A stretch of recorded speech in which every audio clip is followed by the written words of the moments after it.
গল্প নিস্তব্ধ প্রেম নগরী, লেখায় মাহিয়া বিনতে। কাজের মেয়েকে বিয়ে করেছেন সাফওয়ান মির্জা রৌপ্য। এর পেছনে কোন কারণ তো নিশ্চয়ই আছে, না কোন কারণ নেই। আর থাকলেও সেটা আপনাদের দেখতে হবে না। বিয়ে খেতে এসেছেন, খেয়ে সোজা চলে যান ব্যাস। শফিক মির্জা এদিক দিয়ে যাচ্ছিলেন। এসব কথাবার্তা শুনে তিনি তাদের উপরিউক্ত কথাটি বলে দ্রুত স্থান ত্যাগ করেন। তিনি চলে যাওয়ার পর তারা আবারও বলা শুরু করে। কেউ কেউ বলছেন মেয়ে দেখতে সুন্দর, তাই বড়লোকের ছেলেকে ফাঁদে ফেলেছে। আরো কত ধরনের উদ্ভট কথা। আজ মির্জা বাড়ির বড় ছেলে সাফওয়ান মির্জা রৌপ্যর বিয়ে, তাও তাদের বাড়ির কাজের মেয়ের সাথেই। চারিদিকে মানুষজন গিট করছে। ছোট ছোট ছেলে মেয়েরা দৌড়াদৌড়ি করছে, তাদের খুশি উপচে পড়ছে। সারা বাড়ি সাজানো হয়েছে নানা জাতের ফুল দিয়ে। বাতাসে ফুলের সুবাস আর হরেক পদের রান্নার ঘ্রাণ ভেসে বেড়াচ্ছে। মরিচ বাতির ঝিকিমিকি আলোয় আলোকিত হয়েছে পুরো মির্জা বাড়ি। পরনে চকোলেট কালারের শেরওয়ানি, সাদা পাজামা, আর মাথায় রাজকীয় পাগড়ি। ড্রেসিং টেবিলের আয়নার সামনে দাঁড়িয়ে আছে সাফওয়ান। নিজেকে পরখ করছে সে, না কোন দিক দিয়ে তো সে অসুন্দর নয়। তাও থেকে বিয়ে করতে হচ্ছে একটা কাজের মেয়েকে। ভাইয়া, রৌপ্য ভাইয়া, ভাবনাচ্ছে ঘটে সাফওয়ানের। আসবো ভাইয়া? এসো। অনুমতি পেয়ে কক্ষে প্রবেশ করে রায়হান। সে সম্পর্কে সাফওয়ানের চাচাতো ভাই। মাশাআল্লাহ, রৌপ্য ভাইয়া কি সুন্দর লাগছে তোমায়, একদম রাজপুত্র। রাজপুত্র হয়ে কি হলো রায়হান? সেই তো দাসীকেই বিয়ে করতে হচ্ছে। হাসি হাসি মুক্তায় হঠাৎ অন্ধকার নেমে আসে রায়হানের। পরিস্থিতি এড়াতে বলে, চলো ভাইয়া, নিচে চলো। সবাই তোমার জন্য অপেক্ষা করছে। ফুল সজ্জিত স্টেজে বসে আছে জুই। চকোলেট কালারের লেহেঙ্গাটা তাকে বেশ মানিয়েছে। মেহেদি রাঙা হাত, দুহাত ভর্তি বাহারি চুড়ি। ছোট ছোট পাথর খচিত ভারী লেহেঙ্গাটা সামলা দেশে হিমশিম খাচ্ছে। চারিদিকে এত মানুষের আনাগোনা, এসব কিছুই তার ভালো লাগছে না। অথচ তার আজ খুশির দিন। বিয়ে বাড়িতে আসা অতিথিরা সবাই একে একে এসে ছবি তুলছে তার সাথে। মানুষ এত ছবি কিভাবে তুলতে পারে ভেবে পায় না জয়ী। সে আজকের আগে ছবি কখন তুলেছে মনেই পড়ছে না। সময়ই হয় না তার ছবি তোলার, পছন্দও না। স্টেজের দিকে আসছে সাফওয়ান, তার সাথে রায়হান। জুই সেদিকে এক পলক তাকিয়ে অন্যদিকে চোখ ফিরিয়ে নেয়। জুইয়ের পাশে এসে বসে সাফওয়ান। কেউ কারো দিকে তাকাচ্ছে না পর্যন্ত। এতক্ষণ সবাই চারিদিকে হাঁটাচলা করলেও সবার দৃষ্টি এখন তাদের দিকে। মিনিট খানেক পর কাজে আসেন। সব নিয়ম কানুন মেনে বিয়ে পড়ানো হয়। বিয়ে বাড়িতে আমন্ত্রিত অতিথিবৃন্দ ছবি ও নৈশভোজন সেরে একে একে সবাই বিদায় নেন। জুইয়ের পরিবার এতক্ষণ সবার সামনে না আসলেও মানুষজন কমে যাওয়াতে বিদায় জানাতে আসেন মেয়েকে। জুইয়ের বাবা কবির রহমান হাত বুলিয়ে দেন মেয়ের মাথায়। চোখের পানি মুছতে মুছতে বলেন, আমাদের মাফ করে দিস রে মা। জুই স্বাভাবিকভাবেই উত্তর দেয়, এমন কেন বলছো বাবা? তোমরা তো আমার ভালোর জন্যই সব করেছ। জানি মা, তুই এখন বিয়ে করতে যাসনি, পড়তে চেয়েছিস। কিন্তু মা, আমার যে এটাতে তো। কথা শেষ না করেই বলেন, আমি তোর শ্বশুরকে বলবো তোকে যেন পড়তে দেয়। উনি অনেক ভালো মানুষ, দেখিস তোকে পারাবেন। পড়ার কথা শুনেই জুইয়ের মুখে সামান্য হাসি রেখা দেখা দেয়। জুইয়ের মা সালেহা বেগম নিঃশব্দে দাঁড়িয়ে আছেন মেয়ের ডাক এসে। কিছু বলছেন না।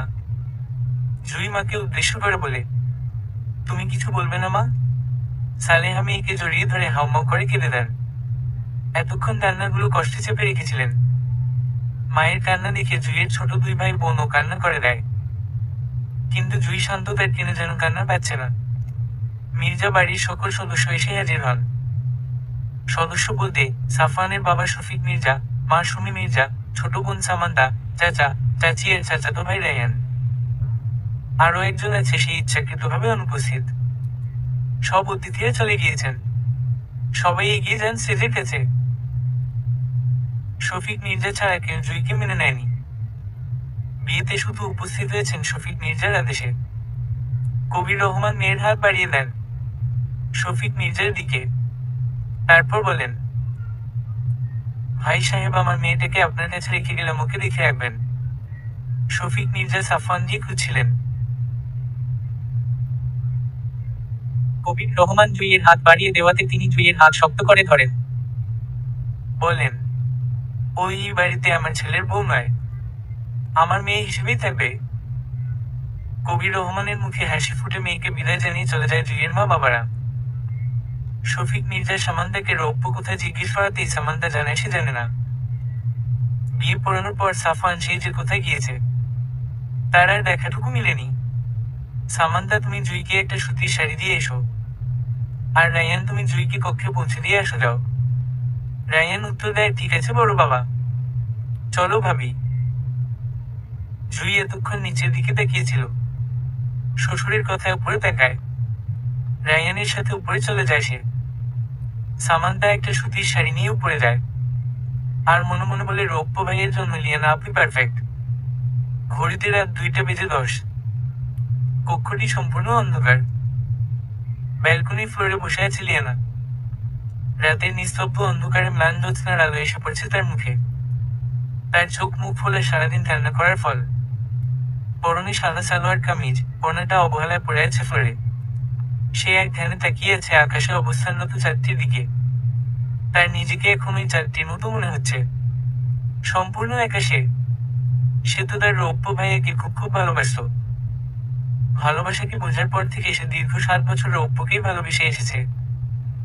রৌপ্য ভাইয়া অত্যতাকে ভালোবাসে, সে জানে, কিন্তু বড় বাবার কথা রাখার জন্য ওই মেয়েকে বিয়ে করতে বাধ্য হয়েছে। মাথায় চুল 2 হাতে চেপে ধরে লিয়ানা। তার এই মুহূর্তে সবকিছু ভেঙে গুড়িয়ে দিতে ইচ্ছে করছে নিজেকে শেষ করে দিতে। কিন্তু নিজেকে শেষ করে দেওয়ার মতো বোকা লিয়ানা নয়। উঠে দাঁড়ায় লিয়ানা। তার এভাবে ভেঙে পড়লে চলবে না। সে কেড়ে নেবে তার রৌপ্য ভাইয়াকে। রৌপ্য তার না হলে আর কারো হতে পারবে না, কারো না। ছাড়বে না সে ওই মেয়েকে, আর শফিক মির্জাকেও। সাফওয়ান সারা রাত বাড়ি ফেরেনি, ফরের আজানের আগে আগে এসেছে। জুই তখন বেঘুরে ঘুমাচ্ছে। সাফওয়ান কক্ষে প্রবেশ করে আস্তে করে দরজা বন্ধ করে। আস্তে আস্তে হেঁটে যায় ডিভানের দিকে, উদ্দেশ্য ওখানেই ঘুমাবে।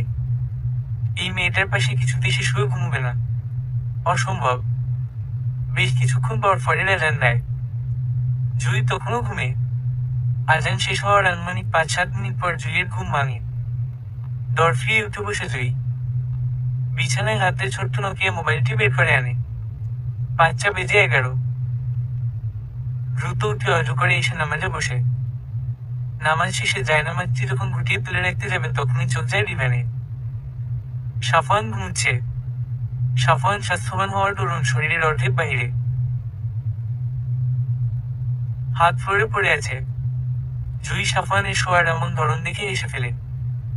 পরক্ষণেই হাসি থামিয়ে সাফওয়ানের পেশিবহুল ফর্সা হাতটি ডিভানে তুলে দেয়।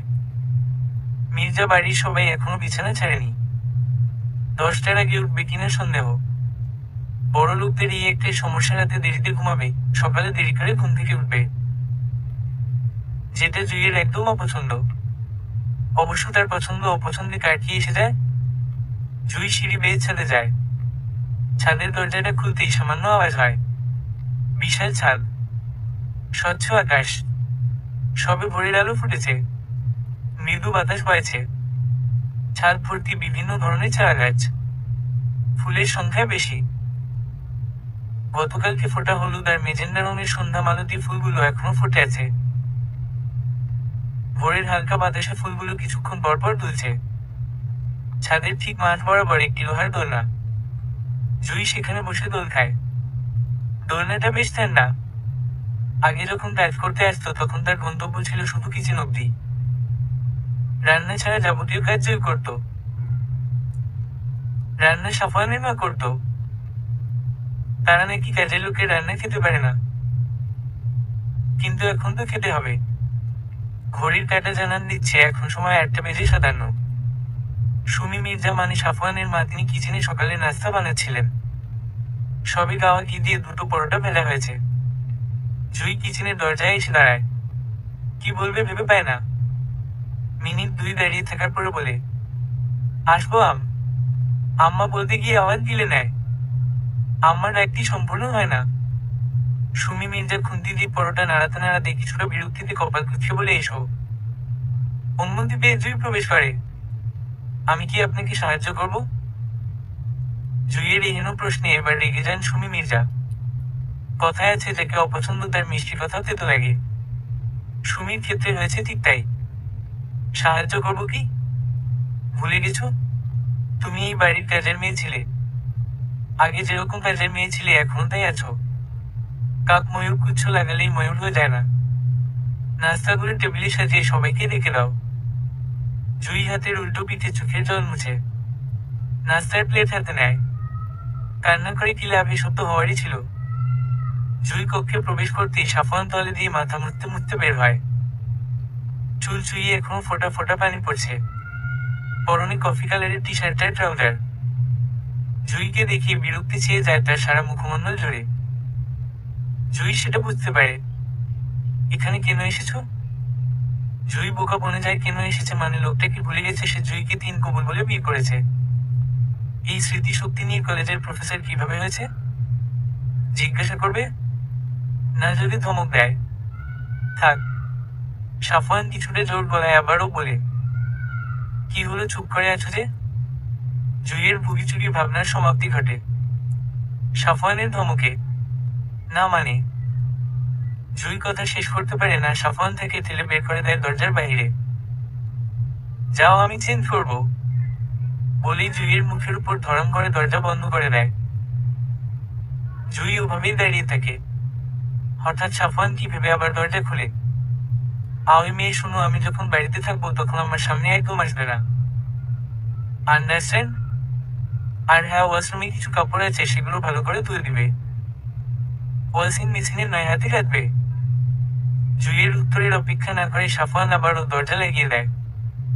জুই সাফওয়ানের কথায় মুখ ভেঙচিয়ে বলে, আবার যেন মহারাজার সামনে না গেলে আমি হার্ট ফেল করে ইন্তেকাল করব।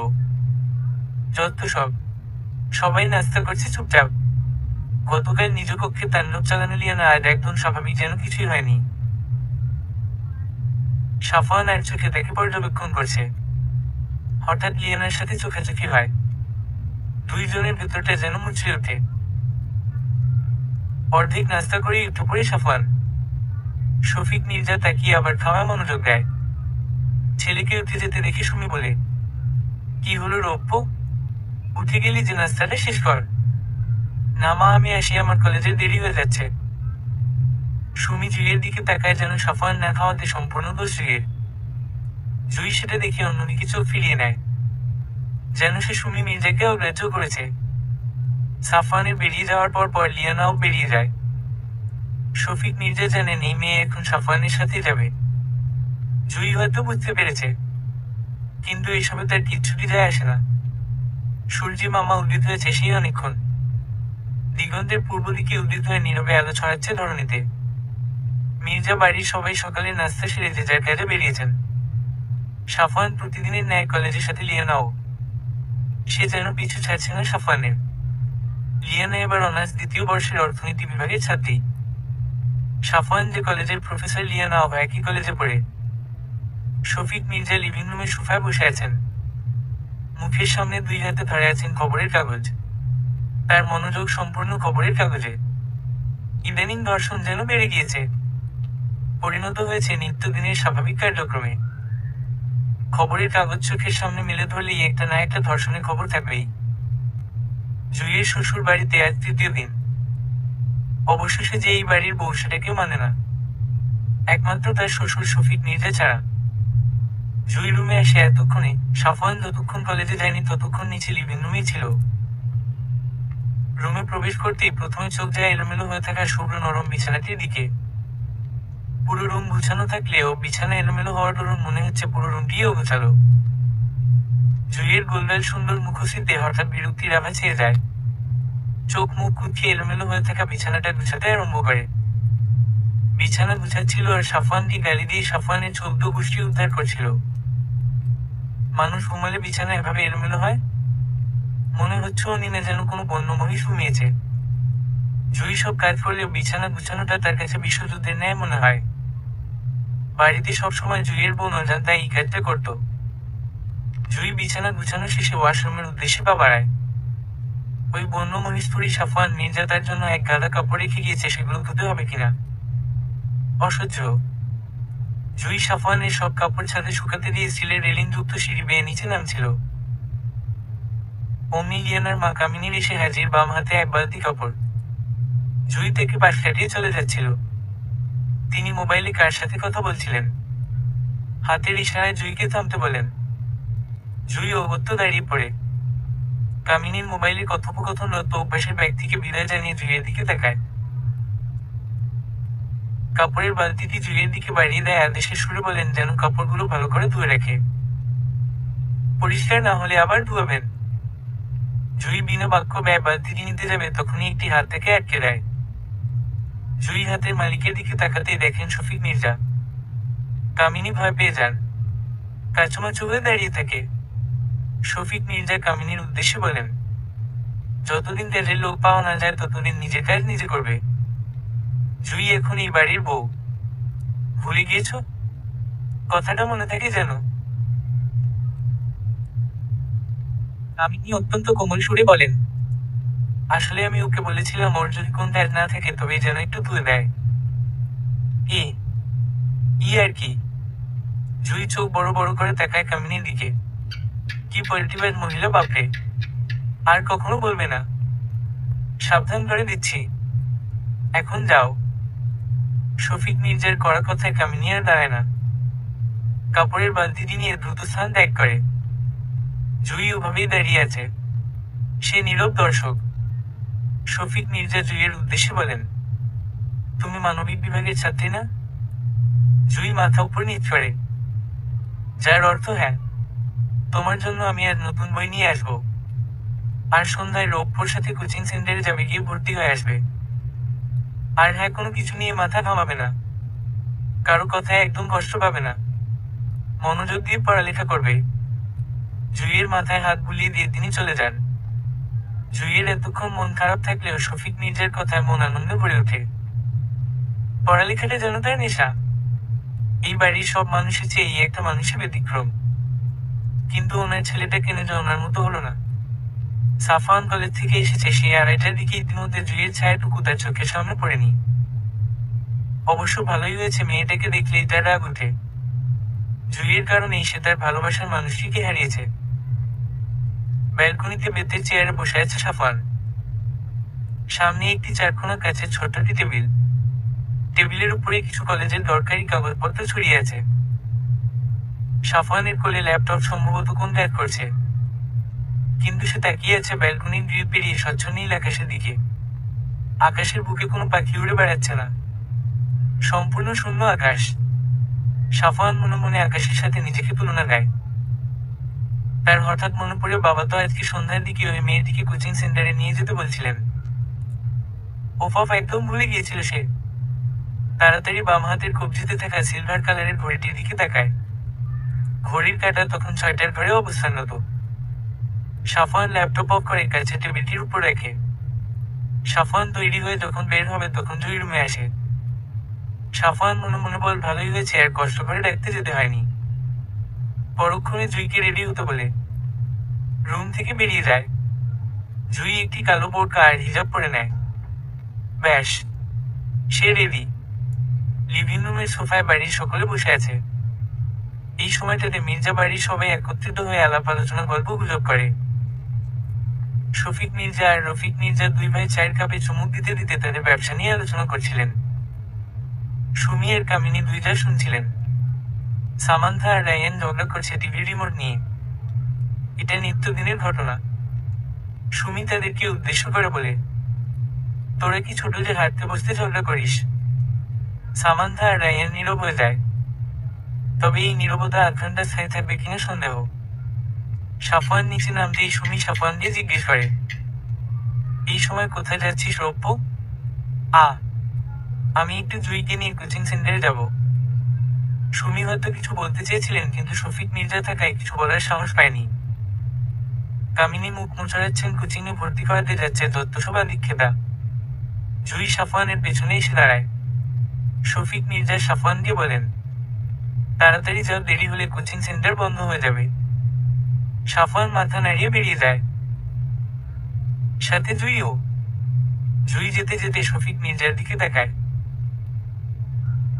শফিক মির্জা তাকে চোখে দিয়ে ইশারা করে যেতে।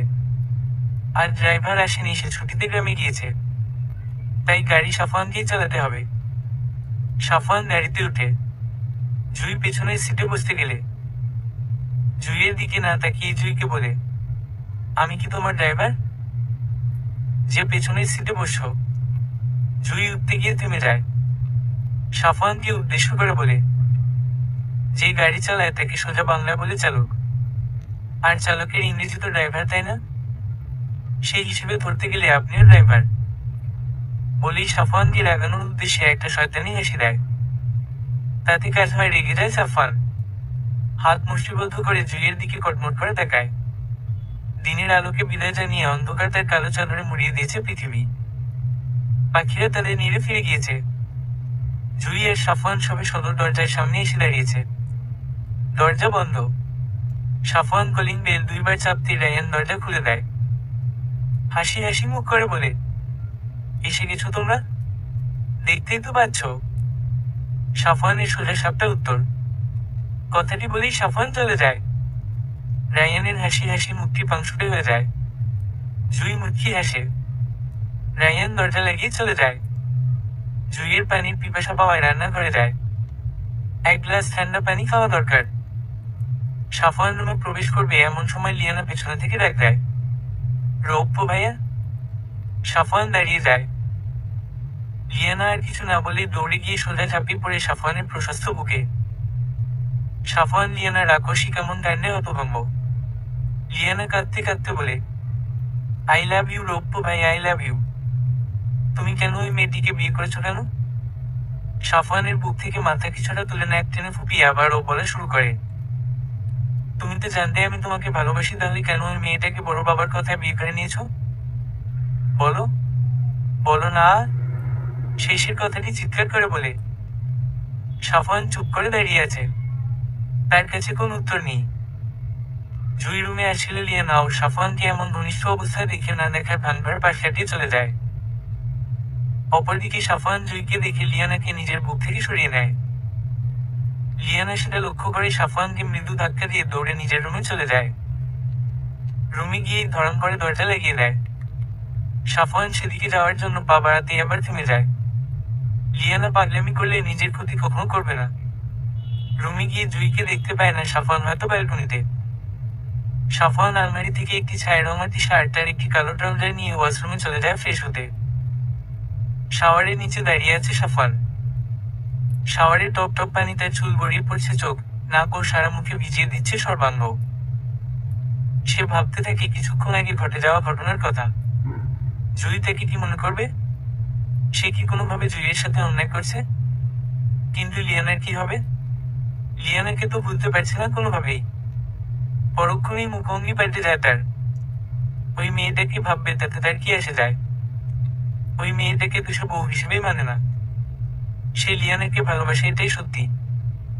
জুই ব্যালকনিতে সাফওয়ানের বরাদ্দকৃত বেতের চেয়ারে বসে আছে। লিয়ানা সাফওয়ানকে জড়িয়ে ধরাতে তার এত খারাপ লাগছে কেন? সে তো সাফওয়ানকে ভালোবাসে না তাহলে? তবে কি সে সাফওয়ানকে ভালোবাসতে শুরু করেছে? হঠাৎ মোবাইলের রিংটোনের আওয়াজ কানে আসে। মোবাইলটি আর কারো নয়, তাই নিজের। জুইয়ের মা কল করেছে। জুই রিসিভ করে সালাম দেয়। ওপাশ থেকে সালেহা সালামের উত্তর দিয়ে মেয়েকে বলে, কেমন আছিস জুই? আলহামদুলিল্লাহ মা, আমি ভালো আছি। তুমি কেমন আছো? তোকে ছাড়া একদম ভালো নেই মা, তোর কথা সবসময় মনে পড়ে। তুই একটা কল পর্যন্ত করলি না, একেবারে ভুলে গিয়েছিস। আসলে মা, আমার ফোনে ব্যালেন্স ছিল না। আর তুমি তো জানোই আমার শ্বশুর বাড়ির কেউ আমাকে পছন্দ করে না। তাই তুই কবে আসবি অজান্তা আর রোহি সব সময় জিজ্ঞাসা করে তাদের আপু কবে আসবে। আসবো মা, আর কিছুদিন যাক। আচ্ছা মা, বাবা কেমন আছেন? তোর বাবা ভালোই আছে, শুধু আফসোস করে তোর সাথে কোনো অন্যায় করে ফেললো কিনা। মা বাবাকে এসব ভাবতে মানা করবে, আমি খুব ভালো আছি। আচ্ছা বলবো, তুই কল করিস যখন সময় পাবি। জামাইয়ের মোবাইল থেকে হলেও কল দিস। উনি দিবে না মা, উনি আমাকে সহ্যই করতে পারে না। আচ্ছা মা, রাখি। ভালো থেকো, নিজের খেয়াল রাখিস। তুমিও, আল্লাহ হাফেজ। সাফওয়ান জুই আর সালেহার কথা স্পষ্ট শুনতে পেয়েছে। জুই কি বলল তাকে কথা বলার জন্য সাফওয়ান মোবাইল দিবে না? সে কি তার কাছে চেয়ে দেখেছে? না চেয়েই বলছে দেবে না। ওকে এখন চাইলে দেবে না। দারোয়ান সামাদ আর তার সাথে একজন 40 মহিলা। মহিলার পরনে একটি রংচমা বোরকা আর মাথায় একটি সুতির ওড়না কোনোভাবে পেঁচানো। তিনি পান চিবুতে চিবুতে দারোয়ান সামাদকে জিজ্ঞাসা করে, কি গো দারোয়ান ভাই, এই বাড়ির মানুষজন সক্ষম হানে? সে কখন থেকে খাড়াই আছি। দারোয়ান জবাব দিবে এমন সময় দেখেন শফিক মির্জা সিঁড়ি বেয়ে নামছেন। তিনি এসে মহিলাটির উদ্দেশ্যে বলেন, তোমাকে কি পাঠিয়েছে কাজের জন্য? মহিলাটি তার পান খাওয়া লাল দাঁত বের করে বলেন, হ। এতক্ষণ বাড়ির সকলে নিচে নামে? সুমি প্রশ্নসূচক দৃষ্টিতে সামনের দিকে তাকান। শফিক মির্জা বুঝতে পেরে বলেন, উনি আজ থেকে এই বাড়িতে কাজ করবেন। সুমি বলেন, কাজের লোক তো আছেই। আবার সুমি, কাকে কাজের লোক বলছো? ওই বাড়ির বউ। সুমি মির্জা আর দাঁড়ায় না, হনহনিয়ে চলে যায়। জুই একপাশে নীরবে দাঁড়িয়ে আছে। কামিনী মনে মনে সৃষ্টিকর্তাকে ধন্যবাদ জানায়। ভাগ্যি সেই মহিলা বয়স্ক, না হলে শফিক মির্জা এই মহিলাকে জুইয়ের মতো তার ছেলের ঘাড়ে ঝুলিয়ে দিত। বিশ্বাস নেই ওই বুড়োর। মাঝরাতে ঘুম ভাঙে জুইয়ের। কয়টা বাজে তাও জানা। নিজের উপর ভারী কোন বস্তু অনুভূত হতে পিটপিট করে চোখ খোলে। চোখ খুলতেই সাফওয়ানকে দেখে চমকে ওঠে। ঘুম উবে যায়। সাফওয়ান থেকে আষ্টে পৃষ্ঠে জড়িয়ে ধরেছে। নড়াচড়া অব্দি করে যাচ্ছে না। জুইয়ের হঠাৎ মনে পড়ে সাফওয়ান তো কাল ডিভানে শুয়েছিল, তাহলে বিছানায় কখন আসলো? জুই আবারও নড়াচড়ার চেষ্টা করে, কিন্তু সাফওয়ান যেভাবে তাকে তার পক্ষে চেপে ধরেছে তাতে মনে হচ্ছে পৃথিবী উল্টে গেলে ছাড় নেই। এখন যদি কোনোভাবে এই লোকের ঘুম ভাঙে, নির্ঘাত তাকে বক্ষ থেকে নয় বিছানা থেকেই ধাক্কা দিয়ে ফেলে দেবে। কিন্তু তাতে তো জুইয়ের কোন দোষ নেই, সব দোষ সাফওয়ানের। জুইয়ের বৃথা চেষ্টা না চালিয়ে নিজে ওর সাফওয়ান দিয়ে জড়িয়ে ধরে। যা হবে পরে দেখা যাবে। ফিরোজা সকাল সকাল কাজে চলে এসেছে। সুমি থেকে কিচেনে কোথায় কি রাখা আছে সব দেখিয়ে দিয়েছে। ফিরোজা বোরকা পরে আসলেও এখন খুলে ফেলেছে, দিনের অর্ধেক দিন তার এই বাড়িতে কাটাতে হবে। বোরকা পরে তো আর কাজ করা যায় না। শাড়ির আঁচলের গিট থেকে একটা পান মুখে পুড়ে নিয়ে সে কাজে লেগে পড়ে। তার কাজ রান্না ছাড়া বাকি সব। যেমন রান্নার জন্য যা লাগবে সব রেডি করে দেওয়া, ঘর মোছা, কাপড় ধোয়া ইত্যাদি। সকাল 9টা, সাফওয়ান ফ্রেশ হয়ে কলেজে যাওয়ার জন্য রেডি হচ্ছে। একেবারে রেডি হয়ে নিচে যাবে। তার পরনে নেভি ব্লু কালারের শার্ট আর কালো প্যান্ট। শার্টের হাতা কনুই পর্যন্ত ফোল্ড করে রাখা। বাম হাতের কবজিতে সিলভার কালারের চকচকে একটি ব্র্যান্ডের ঘড়ি। জুই রুমে এসে কাপড়ের বাস্কেট থেকে এক গাদা কাপড় নিয়ে সব সাফওয়ানের কাপড়। সাফওয়ান আয়নার সামনে দাঁড়িয়ে চুল ঠিক করতে করতে এক নজর জুইকে দেখে মুচকি হাসে। সে ইচ্ছে করে এগুলো আদর করেছে। জুই সাফওয়ানের হাসি লক্ষ্য করে কিন্তু কিছু বলে না। সবাই ডাইনিং এ ব্রেকফাস্টের জন্য ওয়েট করছে। শফিক মির্জা আর রফিক মির্জা তাদের রেস্টুরেন্টের বর্তমান অবস্থা আর রায়ানকে ডাক্তারি পড়ার জন্য বিদেশে পাঠানো নিয়ে টুকটাক আলাপ আলোচনা করছিলেন। সামান্থা স্কুলে যাওয়ার জন্য রেডি হয়েছে আকাশি রঙের স্কুল ড্রেস, মাথার দুই পাশে দুটো বেনুনি করে বুকের উপর ফেলে দেওয়া। সে সবে 10ম শ্রেণীর ছাত্রী।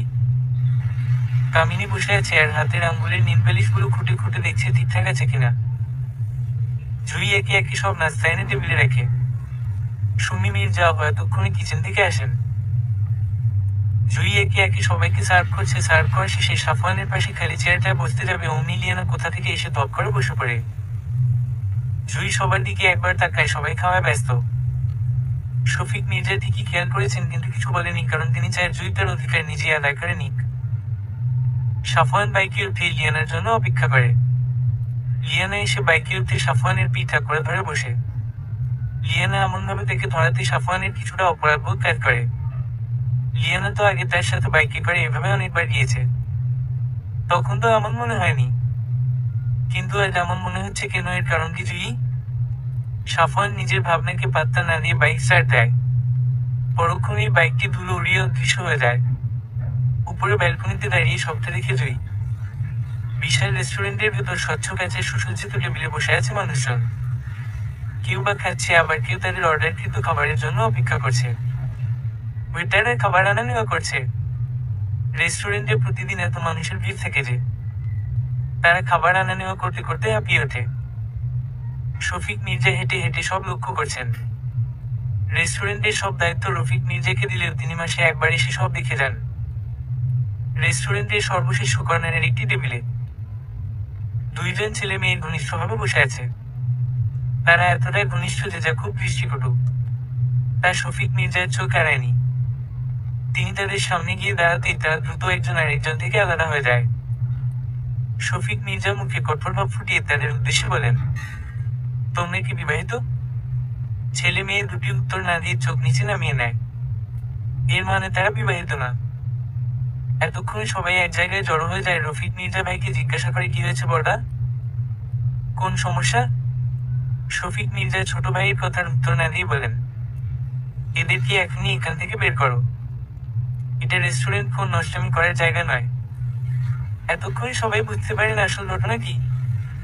ছেলে মেয়ে দুটি লজ্জায় মুখ না তুলেই রেস্টুরেন্ট থেকে বের হয়ে যায়। শফিক মির্জা রফিক মির্জাকে উদ্দেশ্য করে বলেন, রেস্টুরেন্টের বাইরে যেন সাইনবোর্ড লাগিয়ে দেয়, কোন ধরনের অশ্লীলতা এখানে চলবে না। মির্জা বাড়ি আর পুরো ফাঁকা। কামিনী শপিং এ গিয়েছে, মাসে একবার শপিং মলে না গেলে তার চলে না। জোর করে সাথে সুমিকে নিয়ে গেছে, তিনি যেতে চাননি, কিন্তু কামিনী এমন ভাবে জোর করছিল না গিয়ে পারেনি। বাড়িতে কেবল জুই আর ফিরোজা। জুই সামনের সপ্তাহ থেকে কোচিং কলেজ দুটোই নিয়মিত করবে। জুইয়ের রুমে একা একা ভালো না লাগায় নিচে আসে। ছাদে যেতে চেয়েছিল, কিন্তু ছাদে এখন করা রৌদ্র। কিচেনে গিয়ে দেখে ফিরোজা আপন মনে পান চিবুতে চিবুতে ল্যাদ করছেন। জুইকে দেখি ফিরোজা পান খাওয়া লাল দাঁত বের করে বলে, তোমার কিছু লাগবো? লাগলে কও, আমার আবার অনেক কাজ। জুই মনে মনে বলে, যার সাথে গল্প করতে আসলাম সেও ব্যস্ত। কিছুক্ষণ চুপ থেকে বলে, আচ্ছা আপনাকে কি বলে ডাকবো? ফিরোজা কাজ করতে করতে বলে, কি এর ডাকবা, নাম ধরেই ডাকবা? কি বলছেন এসব? আপনি আমার মায়ের বয়সী একজন মহিলা, আপনাকে কিভাবে নাম ধরে ডাকবো? আন্টি বলেই ডাকবো। ফিরোজা অবাক হয়ে তাকিয়ে থাকে। এত বড় বাড়ির বউ থেকে এত সম্মান দিয়ে কথা বলছে, তার বিশ্বাস হচ্ছে না। অথচ আগে যেখানে কাজ করতো তারা তার সাথে এত বাজে ব্যবহার করতো যে তিনি কাজ ছেড়ে দিয়েছিলেন। কলেজে লিয়ানার একটা আলাদা দাম আছে, কারণ সে কলেজের সবচেয়ে সুদর্শন প্রফেসরের ফিয়ন্সে, হবু বউ।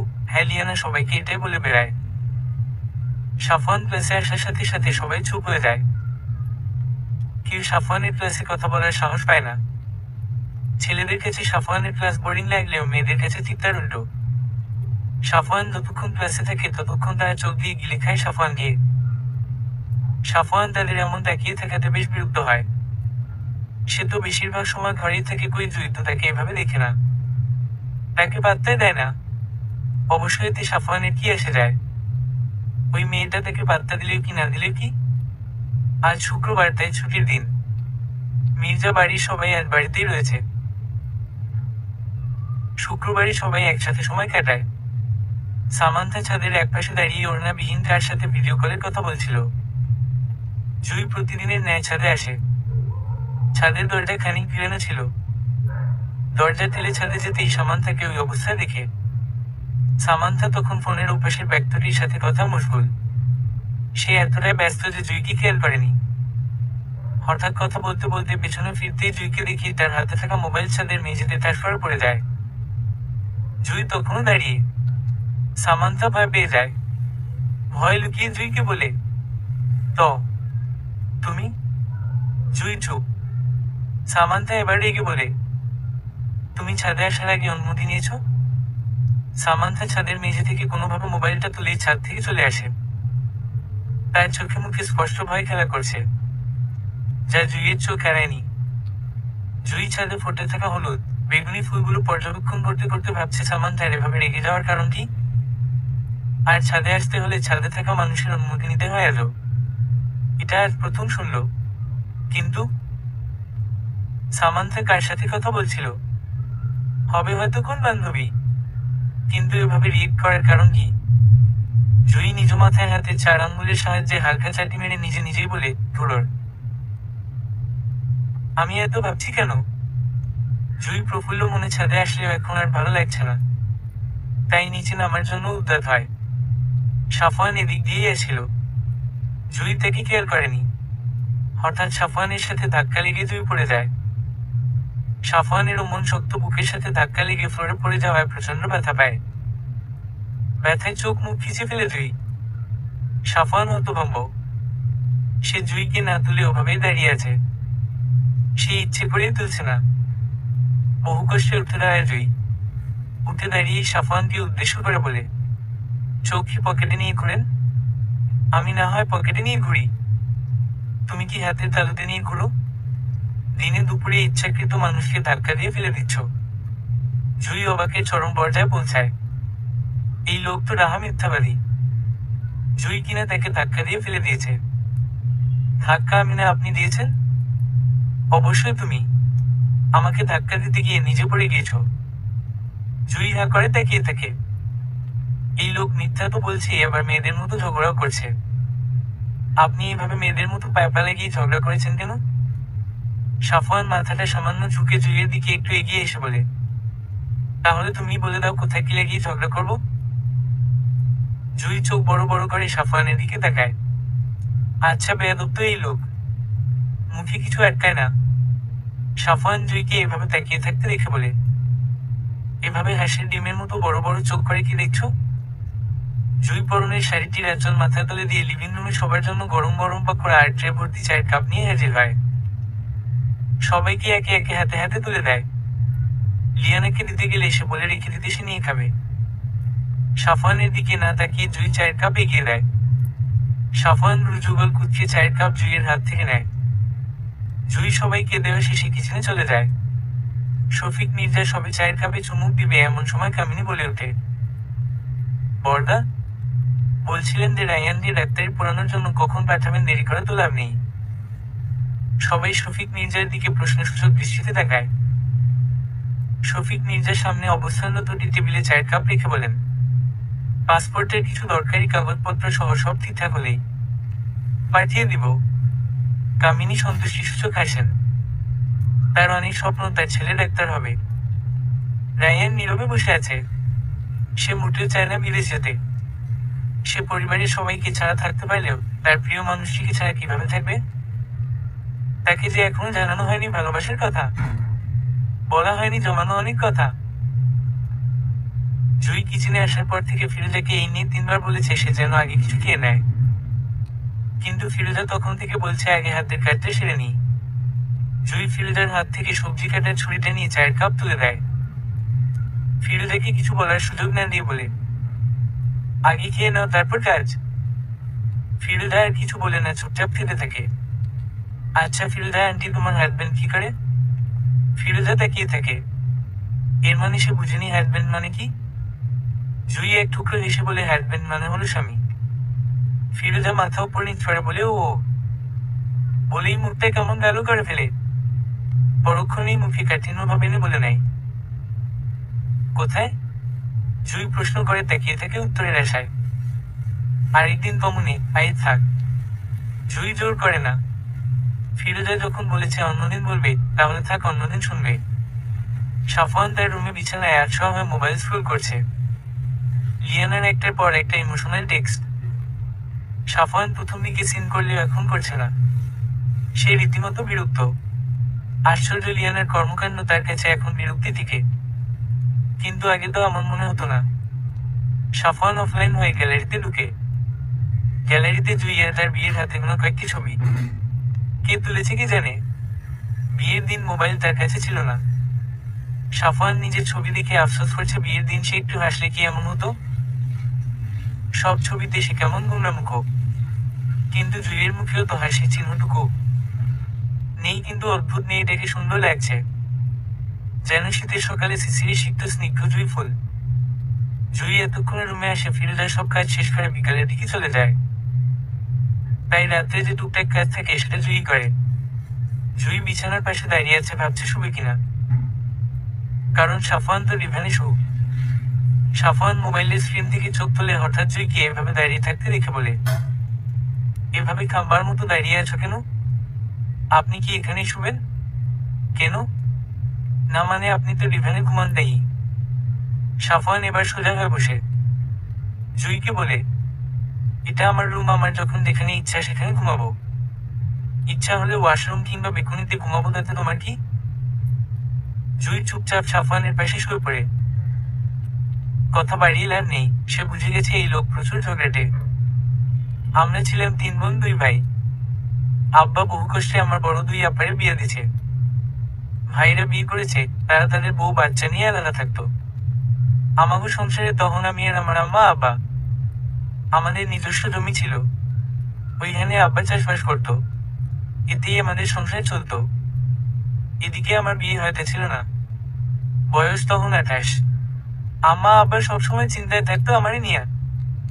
একদিন আমাগো প্রতিবেশী রমিত চাচা একখান সম্বন্ধ আনে পোলাটায় চালায়। মা বাবাকে নাই, আমার বয়স বেশি যায় না, রাজি হয়েছে, কিন্তু 1 লাখ টাকা দিতে হইব পোলারে। আব্বার টাকা কেমনে দিব না, ভাই ভাই রাজি হইয়া যায়। তার কিছুদিন পর আমার বিয়ে হইয়া যায়, কিন্তু আব্বার টাকা কোথায় পাইছে তখনও জানি না। জানতে পারি পরে আমাগো যে জমিটায় আব্বা চাষবাস করতো, আব্বা নাকি ওইটা বেচে দিছে। আমি আব্বারে যখন বলি জমি যে বেচে দিস, এখান চাষ করবা কোথায় আর খাইবা কি? আব্বা কই, ওইটি তুই চিন্তা করিস না, একটা না একটা ব্যবস্থা হয়ে যাইব। আমার সাথে যার বিয়ে হয় তার নিজস্ব ঘর থাকলেও তা খুব ছোট, 2টা রুম আর একটা ছোট রান্নাঘর। বিয়ের 1 বছর আমি খুব সুখিয়েছিলাম, উনি আমারে খুব ভালোবাসতো। কিন্তু আস্তে আস্তে বুঝতে পারি সে নেশা করে রাতে দেরি করে বাড়ি ফেরে। রাতে আইসায় মারধর করতো, সংসারে কোন খরচ দিত না, অনেক কষ্টে সংসার চালাই। একদিন আমি রান্নাঘরে রান্না করছিলাম, একজন আইসা খবর দেয় ওনার নাকি অ্যাক্সিডেন্ট হয়েছে। আমি পোলা আর মায়ের রেখে ছুটে যায়। লাশ চিনার উপায় ছিল না, সারা শরীর রোদে মাখামাখি। সবাই বলা বলি করছিল উনি নাকি মাতাল ছিলেন। ফিরোজা শাড়ির আঁচল দিয়ে চোখ মুছে আবারও বলতে শুরু করে, ওনারে দাফন করা হয় রাতে, সেই 1.5 বছর আগের ঘটনা। তারপর থেকে আমি মানুষের বাড়িতে কাম করি। আগে যে বাসায় কাম করতাম, ওইখানে কাম করে তো বেশি, কিন্তু টাকা দিত কম, তাই এইখানে আইছি। যা পায় তাতে কোনোভাবে সংসার চলে, কিন্তু পোলা আর মাইডারে একটা ছাড় দিতে পারি না। দুজনই প্রতিদিন স্কুল থেকে আইয়ে কয় তারা নাকি অঙ্ক পারে না, তাই স্কুলে স্যার পিঠাইছে। আমি চুপ কইরা শুনি, কি কমুক, অত টাকা তো নাই যে স্যার দিমু। জুই এতক্ষণ চুপচাপ সব শুনছিল। ফিরোজের যে এত দুঃখ সে ভাবেনি। আচ্ছা, তোমার ছেলে মেয়ের নাম কি? পোলার নাম আরমান আর মায়ে মারিয়াম। খুব সুন্দর নাম। আচ্ছা, তোমার ছেলে মেয়েদের যদি আমি পড়াই কেমন হবে? ফিরোজা বিস্ময়সূচক চেয়ে থাকে। জুই তার ছেলে মেয়েদের গিয়ে পড়াবে বলছে। এভাবে হা করে কি দেখছো? তোমার কি কোন আপত্তি আছে? না না, তুমি সত্যি গিয়ে পড়াইবা? আমার কোন আপত্তি নাই। আচ্ছা, তুমি কাজ করে নাও, এই বিষয়ে পরে কথা বলবো। আচ্ছা। সাফওয়ান কলেজে যাওয়ার উদ্দেশ্যে তৈরি হচ্ছে। তৈরি হওয়া শেষ, শুধু ঘড়িটা পড়া বাকি। জুই রুমে আসে। আজকে থেকে সেও কলেজে যাবে, সাথে কোচিং, এখন থেকে পড়ায় ফোকাস করতে হবে। জুই কালো বোরকাটা গায়ে দেয়, সাথে সাদা হিজাব ও কলেজের সাদা ইউনিফর্ম। সাফওয়ান বের হওয়ার আগে জুইকে বলে যায় যেন তাড়াতাড়ি করতে, অলরেডি লেট। জুই হেসুচোখ মাথা নাড়ায়। শফিক মির্জা বলে দিয়েছেন জুইকে কোচিং কলেজ 2টাতেই যেন সাফওয়ান দিয়ে আসে এবং নিয়ে আসে। লিয়ানা বাইকে হেলান দিয়ে অপেক্ষা করছে সাফওয়ানের জন্য। সাফওয়ানকে দেখেই সোজা হয়ে দাঁড়ায়। সাফওয়ানের পেছনে জুইকে দেখেই ভ্রুজোড়া কুঁচকে নেয়। এই মেয়েটা যাবে নাকি? সাফওয়ান বাইকে উঠে বসতেই লিয়ানা বিদ্যুৎ গতিতে উঠে পড়ে। সাফওয়ান পেছনে ফিরে তাকায়। জুই মনে মনে ভাবে এমন করে বসা কি আছে, আমি এমনিতেই ওই লোকটার পাশে বসবো না। জুই উঠে পড়তেই সাফওয়ান বাইক স্টার্ট দেয়। লিয়ানা সাফওয়ান দিয়ে কাকড়ার মতো করে ধরেছে। কলেজের প্রথম দিন হওয়ায় জুই কাউকে চিনে না। সামনের সব বেঞ্চ ভরাট। জুই পেছনের একটা বেঞ্চে গিয়ে বসে। সাফওয়ান ক্লাসে আসতেই সবাই দাঁড়িয়ে পড়ে। আজ প্রথম ঘন্টা সাফওয়ানের। মানবিক বিভাগে সাফায়ানের শুধু একটাই ক্লাস, সেটা আইসিটি। জুইয়ের পাশে একটি মেয়ে বসে, সাদামাটা 3 পিস পরা, মাথায় রোনা দেওয়া। জুই মেয়েটির নাম জিজ্ঞেস করলে এই মেয়েটি কোন উত্তর দেয় না, যেন জুইয়ের কথা সে শুনেনি।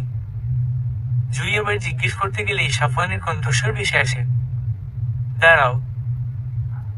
জুই হঠাৎ দাঁড়াও বলাতে বুঝেনি। সে না দাঁড়িয়েই সাফওয়ানের দিকে তাকিয়ে থাকে। সাফওয়ান এবার রেগে গিয়ে বলে দাঁড়াতে বলেছি না। সাফওয়ানের কথায় সবাই পেছনে ফিরে তাকায়। জুই দাঁড়িয়ে যায়।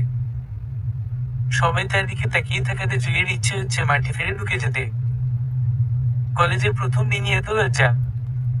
সাফওয়ান যতক্ষণ ক্লাসে ছিল, জুই ততক্ষণ দাঁড়িয়ে ছিল। কলেজ ছুটি হয় প্রায় 2টায়। ছুটি শেষে জুই গেট দিয়ে বের হচ্ছিল।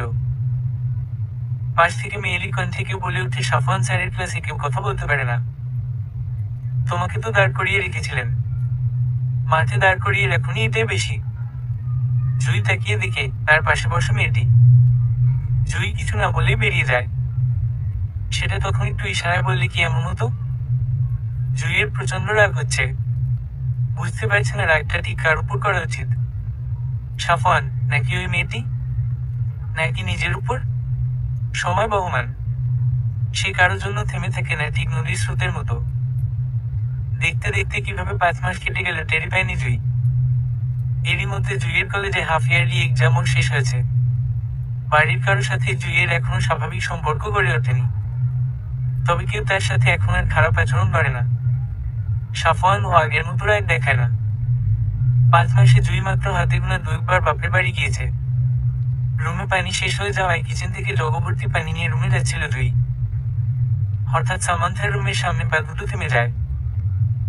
ভেতর থেকে সামান্থার কথা ভেসে আসছিল। নিশ্চিত কোনো ছেলের সাথে কথা বলছে। হঠাৎ ওই দিন ছাদে ঘটে যাওয়া ঘটনার কথা হুট করে মনে পড়ে যায়। সে এখন বুঝতে পারছে ওই দিন সামান্থার এমন রেগে যাওয়ার কারণ। অন্যের কথা এভাবে আড়ি পেতে শোনা অন্যায় ভেবে চলে যাওয়ার জন্য পা বাড়াতে উদ্যত হতেই আবারও থমকে দাঁড়ায় জুই। এমন কিছু কথা বদ্ধ দরজা ওপাশ থেকে ভেসে আসে যেটা তাকে দাঁড়িয়ে যেতে বাধ্য করে। জুইয়ের কপালে চিন্তার ভাঁজ পড়ে। সে রুমের উদ্দেশ্যে হেঁটে যেতে যেতে নিজ নিজে বলে, সামান্তার উপর নজর রাখতে হবে, খারাপ কিছু না ঘটে যায়। রুমে এসে বেডসাইড টেবিলে স্বচ্ছ কাচের পানির জগটি শব্দ করে রেখে জুই। তারপর ক্লান্ত শরীর বিছানায় এলিয়ে দেয়। আজ ফিরোজা আসেনি, হয়তো অসুস্থ। তাই সব কায়দা জুই কি করতে গেছে, যার কারণে কলেজে যাওয়া হয়নি। লিয়ানো যায়নি, মেয়েটার জ্বর। জুই দেওয়ালে অবস্থানরত ঘড়িটির দিকে তাকায়, 2:30 বাজে। সাফওয়ান এখনো আসেনি। এতক্ষণ তো চলে আসার কথা। লিয়ানার গলার আওয়াজ শুনে দ্রুত দেখতে যায় কি হয়েছে। গিয়ে দেখে সাফওয়ান লিয়ানাকে ধরে ধরে উপরে তুলছে। লিয়ানা ব্যথায় আর্তনাদ করছে, হয়তো পড়ে গিয়েছিল। এভাবে সিঁড়ির মাঝখানে দাঁড়িয়ে আছো কেন? দেখছো না ও ব্যথা পেয়েছে, সরে দাঁড়াও। সাফওয়ানের ধমকে সরে দাঁড়ায় জুই। তারপর রুমে চলে যায়। সাফওয়ান লিয়ানাকে রুমে নিয়ে যেতেই কামিনী ছুটে আসে। এসে মেয়েকে আগলে নিয়ে অস্থির হয়ে জিজ্ঞেস করে কি হয়েছে। সিঁড়ি দিয়ে উপরে ওঠার সময় মাথা ঘুরে পড়ে যাচ্ছিল, আমি ঠিক সময়ে আসাতে ধরে ফেলেছি, কিন্তু পায়ে সামান্য ব্যথা পেয়েছে। ছোট মা, তুমি একটু দেখো, মলম লাগিয়ে দাও, ব্যথা সেরে যাবে। সাফওয়ান চলে যায়। লিয়ানার এখন প্রচন্ড রাগ হচ্ছে তার মায়ের উপর। সে ইচ্ছে করেই সাফওয়ানকে দেখে পড়ে যাওয়ার ভান করে। তার মা যদি না আসতো, সাফওয়ান ঠিকই মলম লাগিয়ে দিত পায়ে। উফ, অসহ্য মহিলা। সাফওয়ান ওয়াশরুম থেকে ফ্রেশ হয়ে বের হয়। জুই এতক্ষণ বেকুনিতে ছিল। জুই আসতেই সাফওয়ান জুইয়ের 2 বাহু শক্ত হাতে আঁকড়ে ধরে। জানো লিয়ানা অসুস্থ, ওর একটু খেয়াল রাখতে পারোনি? মেয়েটা যদি আর পড়ে যেত, কি সাংঘাতিক কাণ্ড হতো। জুইয়ের মনে হচ্ছে সাফওয়ান যেখানে চেপে ধরেছে সেখানে হাড়গুলো এতক্ষণে ঝুরঝুর করে ভেঙে গিয়েছে। সাফওয়ান জুইয়ের মুখের দিকে একদৃষ্টে তাকিয়ে আছে, জুইয়ের উত্তরের অপেক্ষায়। জুই ব্যথায় চোখ মুখ খিচে আবার স্বাভাবিক হয়, তারপর বলে, লিয়ানাকে আমার চেয়ে দেখাশোনা করার দায়িত্বটা ওর মায়ের বেশি। তারপর অন্যান্য সদস্য এবং সবশেষে আমি। লিয়ানার মায়ের উচিত মেয়ে অসুস্থতায় মেয়ের দেখাশোনা করা, সুস্থ না হওয়া পর্যন্ত পাশে থাকা। আপনি আপনার ছোট চাচিকে কিছু না বলে বলছেন আমাকে হাস্যকর। এক নিঃশ্বাসে কথাগুলো গড়বড় করে বলে থামে জুই। সাফওয়ান জুইয়ের বাহুতে চেপে রাখা হাত হুট করে ছেড়ে দেয়। জুই ভুল কিছু বলেনি, সে একটু বেশিই রেগে গিয়েছে। জুইকে কি সরি বলা উচিত? না সে ওই মেয়েটাকে সরি কেন বলবে? কিছুক্ষণ চুপ থেকে নিজের বলার কথাকে খানিক গুরুত্বপূর্ণ প্রমাণ করতে আবারও বলে, তাতে কি একজন মানুষ হিসেবে তোমার উচিত আর একজন অসুস্থ মানুষের সেবা করা? অসুস্থ হলে অবশ্যই করতাম। মানে? কিছু না। জুই জানি লিয়ানা ইচ্ছে করে পড়ে যাওয়া নাটক করেছে। সেটা তখন ওর ফেস দেখে বুঝে গিয়েছিল। তুমি কি লিয়ানাকে হিংসা করো? অবশ্যই না। আমি কেন ওনাকে হিংসা করব? গুড। আমি ল্যান্ড ফ্লোরে এসেছি। জুই ভাবলেশীনভাবে বলে। তো? সাফওয়ান চোখ গরম করে দেখায়। লোহার দোলনায় আনমনে বসে আছে ছেলেটি। দৃষ্টি আকাশপানে। আকাশ আজ স্বচ্ছ, মেঘেদের ছোটাছুটি নেই। আকাশের মেঘ না থাকলে রায়ানের মনে জমেছে বর্ষার ঘন কালো মেঘ। আর মাত্র 15 দিন। তারপরে এসে পাড়ি জমাবে সুদূর ইংল্যান্ডে। সেখানে থাকবে না কোন আপনজন। থাকবে না সামান্থা। কিন্তু সামান্থাকে এখনো বলা হয়নি সে তাকে কতটা ভালোবাসে। জুইকে দেখেই রায়ান স্বাভাবিক হয়ে বসে। কেমন আছো ভাবি? আলহামদুলিল্লাহ। তুমি? কি আশ্চর্য, দেখো এক বাড়িতে থাকি কিন্তু আমাদের তেমন দেখা হয় না। সারাদিন থাকো কই? রায়ান কিছু না বলে বিষণ্ণ হাসে। যেন হাসিটা বলে দিচ্ছে তার মনে কত দুঃখ জমা। আমি সামান্থাকে ভালোবাসি ভাবি, কিন্তু ও সেটা জানে না। আর কিছুদিন পরই আমি চলে যাব। রায়ান কিছুটা ভয় কিছুটা সংকোচ নিয়ে ব্যক্ত করছে তার মনের কথা। জুই অবাক হয়ে সব শুনে যাচ্ছে। কি সুন্দর লিয়ানা সাফওয়ানকে ভালোবাসে, আর সাফওয়ানের বোনকে রায়ান। সে মাঝখানে না আসলে সব ঠিক থাকতো। ভাবি, ভাবি কিছু বলছো না যে? হু হুম ভাবনা থেকে বের হয় জুই। সে কি সামান্থার কথা বলবে? সেদিনের ছাদের ঘটনা আর সামান্থার ফোনে কথাবার্তা এসব তো অন্য কিছুই ইঙ্গিত দিচ্ছে। এসব কি রায়ানকে বলবে? না থাক, আর একটু যাচাই করা দরকার। তোমাকে আমি সাহায্য করব। মুহূর্তে রায়ানের মুখে আশার আলো ফুটে। কিন্তু কয়েকদিন অপেক্ষা করো। আমি এখন যাই। ওকে ভাবি। শফিক মির্জার মুখ থমথমে। সামনে বসে সাফওয়ান। তিনি ছেলেকে কিছু জরুরি কথা বলার জন্য তার কক্ষে রেখেছেন। সাফওয়ান? জি বাবা। শফিক মির্জা কোনো ভূমিকা না করেই মূল কথা শুরু করেন। তুমি মানো বা নাই মানো তুমি বিবাহিত। জুই তোমার বিবাহিত স্ত্রী, এটাই সত্য।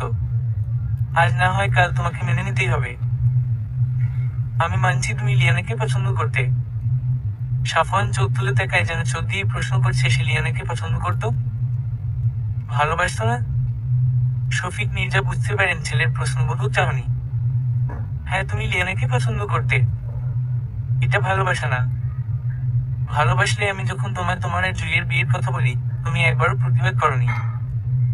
অবশ্য তুমি বিয়েতে রাজি ছিলে না, কিন্তু তুমি একবার বলতে পারতে তুমি লিয়ানাকে ভালোবাসো। কিন্তু তুমি তা করনি। সাফওয়ান নিজেই নিজেকে প্রশ্ন করে, লিয়ানা শুধুই তার মোহ, ভালোবাসা না। আসলেই তো লিয়ানাকে তার এখন আগের মতো ভালো লাগে না। তার কিছু কিছু কাজ সাফওয়ানের কাছে অসহ্য থেকে। ভালোবাসা হলে কি এমন মনে হতো? সাফওয়ান, এখন থেকে জুই তোমার বর্তমান আর ভবিষ্যৎ। আমি এটা ভেবে অবাক হচ্ছি তুমি একজন প্রফেসর হয়ে বাস্তবতা ভুলে যাচ্ছ, যেটা কখনোই কাম্য নয়। অনেক মানুষ তাদের ভালোবাসার মানুষটিকে পায় না তাই বলে তারা বিয়ে করে না, সংসার করে না, তাদের জীবনটি থেমে থাকে। দুনিয়ায় মিথ্যা বাণীর মধ্যে অন্যতম মিথ্যা কি জানো? আমি তোমাকে ছাড়া বাঁচবো না। হাত কিন্তু ঠিকই বেঁচে থাকে। বুঝতে পেরেছি বাবা। সাফওয়ানের নিজেকে খুব লজ্জিত মনে হচ্ছে। আসলেই তার বাবার বলা প্রতিটি কথা সত্য। আমি অনেকদিন ধরে লক্ষ্য করেছি। ভেবেছিলাম তুমি বুঝবে, বাস্তবতা মেনে নেবে। কিন্তু আফসোস। আশা করি সব মেনে নেবে, দ্বিতীয়বার আর বলতে হবে না। যাও। সাফওয়ান শব্দহীন উঠে দাঁড়ায়। রোবটের মতো হেঁটে বের হয় রুম থেকে। শফিক মির্জা পালঙ্কে একশো হয়ে বসেন। সাফওয়ানের সাথে কি তিনি কোন অন্যায় করে ফেললেন? কিন্তু লিয়ানার সাথে সাফওয়ান কখনোই সুখী হবে না। মেয়েটিও শৃঙ্খল। জুই সাফওয়ানের যজ্ঞ অর্ধাঙ্গিনী। জুই, তুমি কি আমাকে পছন্দ কর? জুই কাপড় গুছাচ্ছিল। সাফওয়ানের সোজা সাপটা প্রশ্নের হাত থেমে যায়। ফেল ফেল করে তাকিয়ে থাকে সাফওয়ানের দিকে। মানে? বাংলা বুঝো না? তুমি কি আমাকে পছন্দ কর? জুই ঠায় দাঁড়িয়ে আছে, কি বলবে ভেবে পাচ্ছে না। পছন্দ করে বলবে? না, এটা বলা যাবে না। সাফওয়ানের প্রশ্নের উত্তর না দিয়ে নিজেই প্রশ্ন ছড়ে। হঠাৎ এই প্রশ্ন। হ্যাঁ অথবা না, যে কোনো একটা বলো। না। সাফওয়ান ধরে রাখা শ্বাস এবার ছেড়ে। তার নিজেকে এখন আর অপরাধী মনে হচ্ছে না। যেখানে জুই তাকে পছন্দই করে না, সেখানে জুইয়ের সাথে অন্যায়ও হচ্ছে না। পরক্ষণে আবার ভাবে জুই তাকে পছন্দ করে না সিরিয়াসলি, কিন্তু সে তার বাবার কথা মেনে চলবে। বিবাহিত হয়ে অন্য নারীর সাথে সম্পর্ক এটা অনুচিত। বৈবাহিক অবস্থা যেমন হবে হোক। পিঙ্ক কালারের শাড়ি, খোপায় সাদা বেলি ফুলের গেজরা, মুখে প্রসাধনীর ছোঁয়া, চোখে কাজল, ঠোঁটে লাল লিপস্টিক। আজ সামান্থা স্কুলে তাদের বিদায় অনুষ্ঠান। জুই বসে বসে ভাবছে বিদায় অনুষ্ঠানে মানুষের ভাবে সাজে। জুইয়ের সাথে সামান্থার তেমন ভালো সম্পর্ক না হলেও এই কয়েকদিনে মোটামুটি কথাবার্তা হয়। সামান্থা জুইকে ডেকেছে তার সাজ কেমন হয়েছে দেখার জন্য। সামান্থা এমনিতেই সুন্দরী, তার উপর এমন সাজ যেন কোন হুটরি। কিন্তু বিদায় অনুষ্ঠানে এমন সেজে যাওয়া এই প্রথম দেখল জুই। তাদের যখন বিদায় অনুষ্ঠানে হয়েছিল, সাজ তো দূর, মন খারাপের জন্য যেতে পর্যন্ত ইচ্ছে হয়নি। বিদায় শেষে বাড়িতে আসার সময় সবাই কান্নায় ভেঙে পড়েছিল। সব বান্ধবীদের সাথে আর একসাথে বসে ক্লাস করা হবে না, লাস্ট বেঞ্চে বসে আড্ডা দেওয়া হবে না, আরো কত স্মৃতি। ফোনের রিংটোনের আওয়াজে জুই বাস্তবে ফিরে আসে। ফোন এসেছে সামান্থার। তুমি যাও এবার ভাবি। জুই বেরোতেই সামান্থা দ্রুত দরজা লাগিয়ে দেয়। জুইয়ের খটকা লাগে। আসসালামু আলাইকুম মা, কেমন আছো? আলহামদুলিল্লাহ, আমি ভালো আছি জুই। তুই কেমন আছিস? জামাই কেমন আছে? তোর শ্বশুর বাড়ির লোকজন কেমন আছেন? সবাই ভালো আছে মা। মা অজান্তা কোথায়, ওকে একটু দাও, ওর সাথে কথা বলি না অনেকদিন। ও তো স্কুলে যাওয়ার জন্য তৈরি হচ্ছে। দাঁড়া ডাকি। আসসালামু আলাইকুম আপু, কেমন আছিস? আলহামদুলিল্লাহ ভালো আছি। তুই কেমন আছিস? আমিও আলহামদুলিল্লাহ। কি করছিস? এই তো স্কুলে যাওয়ার জন্য রেডি হচ্ছিলাম। আজ তোদের স্কুলে কি বিদায় অনুষ্ঠান? কই না তো। কি বলছিস? তুই সিওর তো? হুম আপু। জুই লাইন কেটে দেয়। লাইন কেটে রায়ান কল দেয়। 3বার রিং হওয়ার পর চতুর্থবারে ফোন রিসিভ হয়। জুই তাড়াতাড়ি উঠে বোরকা পরে নেয়। তাকে বেরোতে হবে, সামান্থার কোন ক্ষতি না হয়ে যায়। মেহেরের ছেলেটা মোটেও ভালো না। তার বিরুদ্ধে ধর্ষণের অভিযোগ রয়েছে। নির্জন রাস্তায় শুনশান নীরবতা, রিক্সার পাশাপাশি বসে আছে সামান্থা আর মেহেরাজ। রিক্সাওয়ালা আপন মনে রিক্সা চালাচ্ছেন। মেহেরাজের হাতের মুঠোয় বন্দি সামান্থার হাত। সামান্থা এখনো জানে না তাদের গন্তব্য কোথায়। আচ্ছা মেহেরাজ, আমরা কোথায় যাচ্ছি? মেহেরাজ মুচকি হেসে বলে গেলেই দেখবে। সামান্থার কাছে মেহেরাজের এই মুচকি হাসি অপরিচিত লাগে। বুঝে উঠতে পারে না এই হাসির অর্থ। সে জানে না তার কপালে আর কি আছে। পেছনে আরেকটি রিক্সায় তাদের অনুসরণ করছে জুই আর রায়ান। রায়ান এখনো জানে না তারা কাকে অনুসরণ করছে।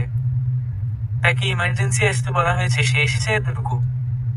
সত্যিটা জানলে হয়তো এতক্ষণই সামান্থাকে টেনে নিয়ে আসবে, কিন্তু সেটা জুই চায় না। কিছুক্ষণ পর রিক্সা থামে এক উঁচু প্রাচীরে ঘেরা বাড়ির সামনে। মেহেরাজ ভাড়া মিটিয়ে বিদায় জানায় রিক্সাওয়ালাকে। জুই আর রায়ানও নেমে পড়ে। বাড়িটি বোধহয় মানুষজন থাকে না অনেকদিন। দেখে বোঝা যাচ্ছে বহুদিন ধরে বাড়িটি একাকিত্ব যাপন করছে। চারিদিকে কেমন ধুলোবালি। উঠোনে আরামে শুয়ে আছে হাজারো শুকনো পাতা, সেগুলোর উপর দিয়ে হেঁটে যেতে কচকচ আওয়াজ আসে। বিশাল বড় বাড়ি, কাঠেরিয়া বড় দরজা। মেহেরাজ দরজা ঠেলতেই অদ্ভুত আওয়াজ হয়। মেহেরাজ, এখানে কেন এনেছ? আমার ভয় করছে। ভয়ের কিছু নেই, জান আমি আছি না। সামান্থা ও মেহেরাজ বাড়িতে ঢুকে যাওয়ার পর আম্মাছের আড়াল থেকে বেরিয়ে আসে জুই আর রায়ান। এতক্ষণ লুকিয়ে ছিল তারা, ওরা ভেতরে ঢুকে যাওয়ার অপেক্ষা করছিল। কারণ ওদের তৎক্ষণাৎ অনুসরণ করলে বিচিত্র গাছের বিচিত্র পাতার আওয়াজে ধরা পড়ে যাওয়ার আশঙ্কা শতভাগ। রায়ান মেয়েটি সামান্থা বুঝতে পেরেই আওয়াজ করে বলে ওঠে, ভাবি ওটা সামান্থা না? জুই তাড়াতাড়ি রায়ানের মুখ চেপে ধরে, অন্য হাতে তর্জনী আঙ্গুল ঠোঁটে চেপে বলে, চুপ পপ। 4-5 জন ছেলে মদের গ্লাস হাতে তুলছে আর অপেক্ষা করছে তাদের শিকারের। নীল টি শার্ট পরা ছেলেটি বিরক্তি মাখা কণ্ঠে বলে উঠল, শালার সেই কখন থেকে বৈশা আছি, কিন্তু ওই শালা মেহেরাজের দেখা নাই। তার কথায় সকলে হৈ হৈ করে একমত পোষণ করল। তখনই দরজায় ঠেলার আওয়াজ হলো। সকলে উৎসুক দৃষ্টি মিলে সেদিকে তাকায়। অমনি সকলে চোখ খুশিতে চকচক করে ওঠে। সামান্থা মেহেরাজের হাত চেপে দাঁড়িয়ে আছে। সে এখনো ঠাউর করতে পারেনি কি হতে চলেছে তার সাথে। ছেলেদের মধ্য থেকে একটি লম্বা ছেলে উঠে এগিয়ে আসে তাদের দিকে। সামান্থা বুঝতে পেরে মেহেরাজের পেছনে লুকিয়ে পড়ে। কিন্তু বেচারা সামান্থা জানে না যাকে সে রক্ষা কবচ ভাবছে সেই প্রধান ক্ষতির কারণ। মেহেরাজ সামান্থাকে তাদের দিকে ছুঁড়ে মারে। সামান্থা এবার বুঝতে পেরে অবিশ্বাস্য দৃষ্টিতে তাকায়। মেহেরাজ, একদম চুপচাপ হবে, সব চুপচাপ মেনে নাও। এখানে কেউ আসবে না তোমাকে বাঁচাতে, তাই চিৎকার করে কোন লাভ হবে না। সামান্থা ঝোড়ো ঝোড়ো করে কেঁদে দেয়। ইজ্জত বাঁচানোর আকুতি জানায়। তার কান্না দেখে সবাই একযোগে হেসে ওঠে। সামান্থা দৌড়ে পালানোর চেষ্টা করতেই লাল টি শার্ট পরা ছেলেটি ঝাপটে ধরে। সামান্থা চিৎকার করে। ছেলেটি সামান্থার শাড়ির আঁচলে হাত দিতে গেলেই একটি শক্ত হাত থেকে বাধা দেয়। সবাই হাতের মালিকের দিকে তাকায়। রায়ান মায়া? রায়ান সামান্থাকে তার পেছনে সরিয়ে নেয়। তারা সবাই একে অপরের দিকে তাকিয়ে একসাথে হেসে ওঠে। তাদের কাছে রায়ান কিছুই না। তাকে মেরে আর মরা করতে 2 মিনিটের ব্যাপার। ছেলেরা সবাই রায়ানকে ঘিরে ধরে। রায়ান জানে এতগুলো ছেলের সাথে সে একা লড়াই করা অসম্ভব, তবুও নির্ভয়ে দাঁড়িয়ে আছে। জুই ব্যাগ থেকে মরিচ ফুলানো কৌটা আর বালি ভর্তি থলেটি বের করে। সামান্থা চেয়ে তাকে বুঝে উঠতে পারে না জুই এসব দিয়ে কি করবে। জুই তাদের দিকে এগিয়ে যায়। জুইকে এগিয়ে যেতে দেখে ছেলেরা সবাই রায়ান থেকে নজর সরিয়ে জুইকে দেখে। জুইকে পা থেকে মাথা পর্যন্ত পর্যবেক্ষণ করছে তারা। মেহেরাজ বলে ওঠে, ওয়াও সামান্থা, এটা কি তোমার ওই ভাবি যে তোমাদের বাড়িতে কাজ করতো, যাকে তোমার ভাই বিয়ে করেছে? ওয়াও, তোমার ভাবি তো দেখতে সেই। তাই তো বলি কেউ কাজের মেয়েকে বিয়ে করে, এত সুন্দর দেখি তো। জুইর আগে হাত মুষ্টিবদ্ধ করে ফেলে। পরক্ষণেই মুখ হাসি হাসি ভাব এনে তাদেরকে বলে, হাই আমি জুই। তারা তো জুইয়ের এমন আচরণে অবাক। মেয়েটি তাদের ভয় পাচ্ছে না। জুই কৌশলে মরিচ গুলানো কৌটা রায়ানের হাতে গুঁজে দেয়। তারপর তাদের সাথে কথা বলতে বলতে তাদের কাছে যায়। হুট করেই আচমকা তার সামনে থাকা 2 জন ছেলের চোখে মরিচ গুলানো পানি ছিটিয়ে দেয়। তারা কিছু বুঝে ওঠার সময় পায়নি। পানিতে মরিচের পরিমাণ এত বেশি ছিল যে তারা চোখ চেপে মাটিতে বসে পড়ে। অন্য ছেলেরা জুইয়ের দিকে এগিয়ে আসতেই সামান্থা আর রায়ান ইচ্ছে মতো বালি আর মরিচ গুলানো পানি ছুঁড়ে মারে তাদের চোখে। সবাই পর পর চোখ চেপে মাটিতে বসে পড়ে। জুই রায়ান আর সামান্থাকে দ্রুত বেরিয়ে যেতে বলে নিজেও বেরিয়ে আসে। তার বাহির থেকে দরজার খিড়কি লাগিয়ে সবাই দৌড়ে বেরিয়ে পড়ে বাড়িটি থেকে। 3 জন দৌড়াতে দৌড়াতে মেন রোডে এসে থামে। জুই হাঁটুতে হাত চেপে হাঁপাতে হাঁপাতে বলে, আর দৌড়াতে হবে না, ওরা আর আমাদের নাগাল পাবে না। রায়ান সামান্থার সামনে গিয়ে আচমকা কষে থাপ্পড় মারে সামান্থা নরম গালে। সামান্থা ফেলফেল করে চেয়ে থাকে। গালে হাত চেপে ধরে। রায়ান রেগে আর একটি থাপ্পড় মারতে গেলে জুই তাকে থামিয়ে দেয়। রায়ান, মাথা ঠান্ডা করো, এটা রাস্তা, ঘরে গিয়ে দেখা যাবে সব। কিভাবে মাথা ঠান্ডা করবো ভাবি? আমরা আজকে সময় মতো না গেলে কি হতো বলো? আমি ভাবতে পারছি না। জাস্ট দুপুর প্রায় 3টে, সবাই খাওয়া দাওয়া সেরে ভাত ঘুম দিয়েছে। বাড়ির ছেলে মেয়েরা বাইরে বিদায়কে দরজা লক করেনি। গেটে ওয়াচম্যান রয়েছে, তাই কোন সমস্যা নেই। জুই, সামান্থা আর রায়ান দরজার সামনে এসে দাঁড়িয়েছে। ভেতরে উকি দিয়ে দেখে লিভিং রুম ফাঁকা। জুই ওদের 2 জনকে তাড়া দিয়ে জানায় কি নেই যেন তাড়াতাড়ি উপরে চলে যায়। তাদের একসঙ্গে দেখলে সন্দেহ করতে পারে। রায়ান এখনো রেগে আছে সামান্থার ওপর। রুমে ঢুকতেই সাফওয়ানের গম্ভীর কণ্ঠস্বর ভেসে আসে, কোথায় গিয়েছো? জুই বরফের ন্যায় জমে যায়। সাফওয়ান ট্রাউজারের পকেটে হাত গুলিয়ে শীতল দৃষ্টিতে চেয়ে আছে জুইয়ের দিকে। জুইয়ের একদম মাথায় ছিল না সাফওয়ানের কথা। আজকে কলেজে যাওয়া হয়নি। সাফওয়ানের প্রশ্নের সম্মুখীন হবে মনে থাকলে আগে থেকে মিথ্যা কথা সাজিয়ে রাখত, কিন্তু এখন কি বলবে ভেবে পাচ্ছে না। উত্তর না পেয়ে সাফওয়ান আবার একই প্রশ্নের পুনরাবৃত্তি করে।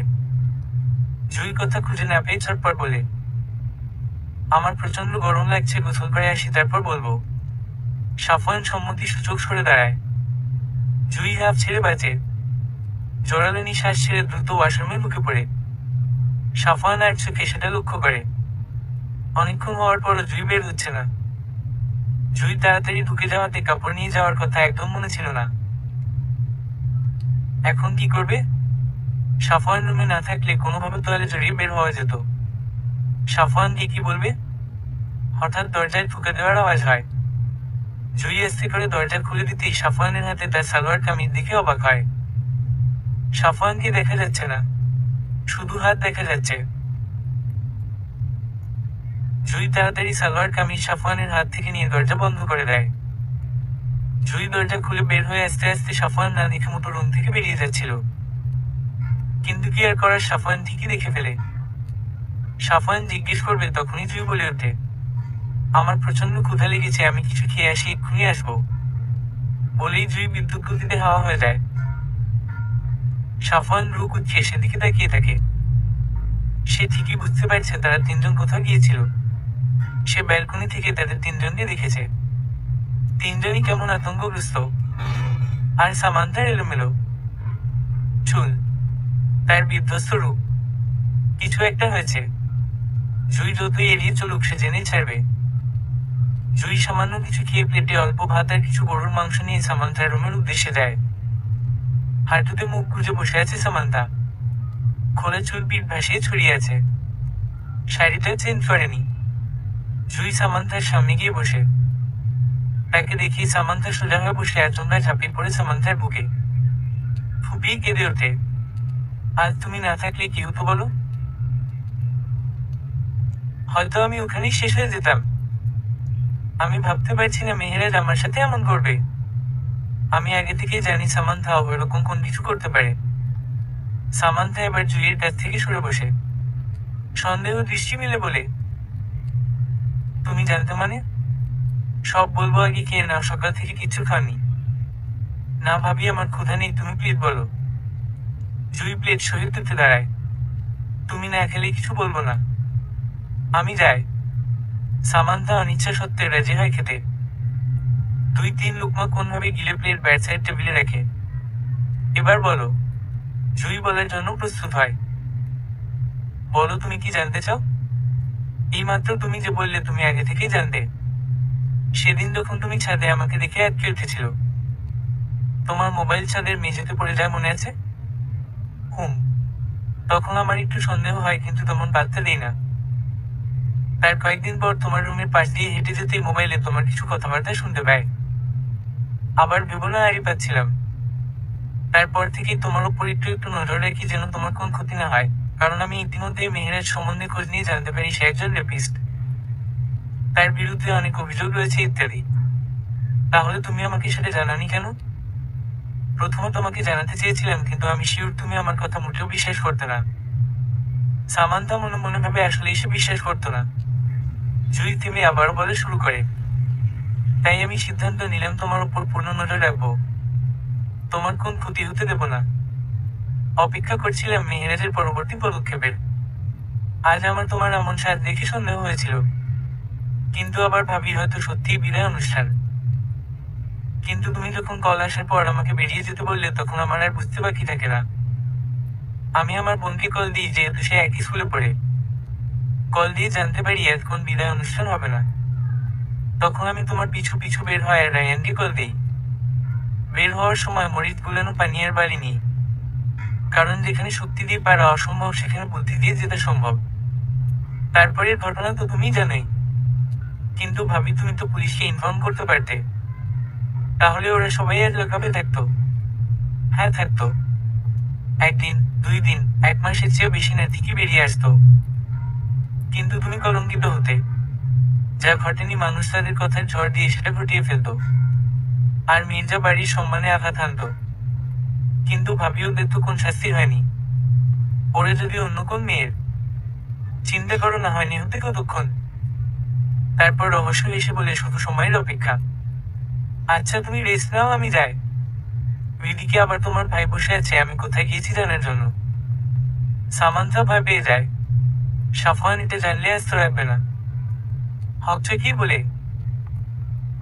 ভাবি তুমি কি বলে দেবে? জুই দীর্ঘশ্বাস ছেড়ে বলে, দেখি কি হয়, যদি উপায় না থাকে বলতে তো হবেই। বলেই বেরিয়ে যায়। সামান্থা ডাকতে থাকে কিন্তু জুই দাঁড়ায় না। অদ্ভুত মেয়ে তো। রায়ানের রুমের সামনে দিয়ে যেতেই দাঁড়িয়ে পড়ে জুই। ভেতরে ঢুকবে কি না ভেবেও আবার কি ভেবে ঢুকে না। সে দোয়া ইউনুস পড়তে পড়তে রুমে ঢুকছে। সাফওয়ান রুমে নেই, হয়তো ব্যালকনিতে। জুই মহা খুশি, কিন্তু সেই খুশি দীর্ঘক্ষণ স্থায়ী হয় না। সাফওয়ান ব্যালকনি থেকে রুমে আসে। জুই কি করবে বুঝতে পারছে না। সাফওয়ান জুইয়ের সামনে এসে সোজা হয়ে দাঁড়ায়। তার দিকে এক দৃষ্টিতে চেয়ে আছে।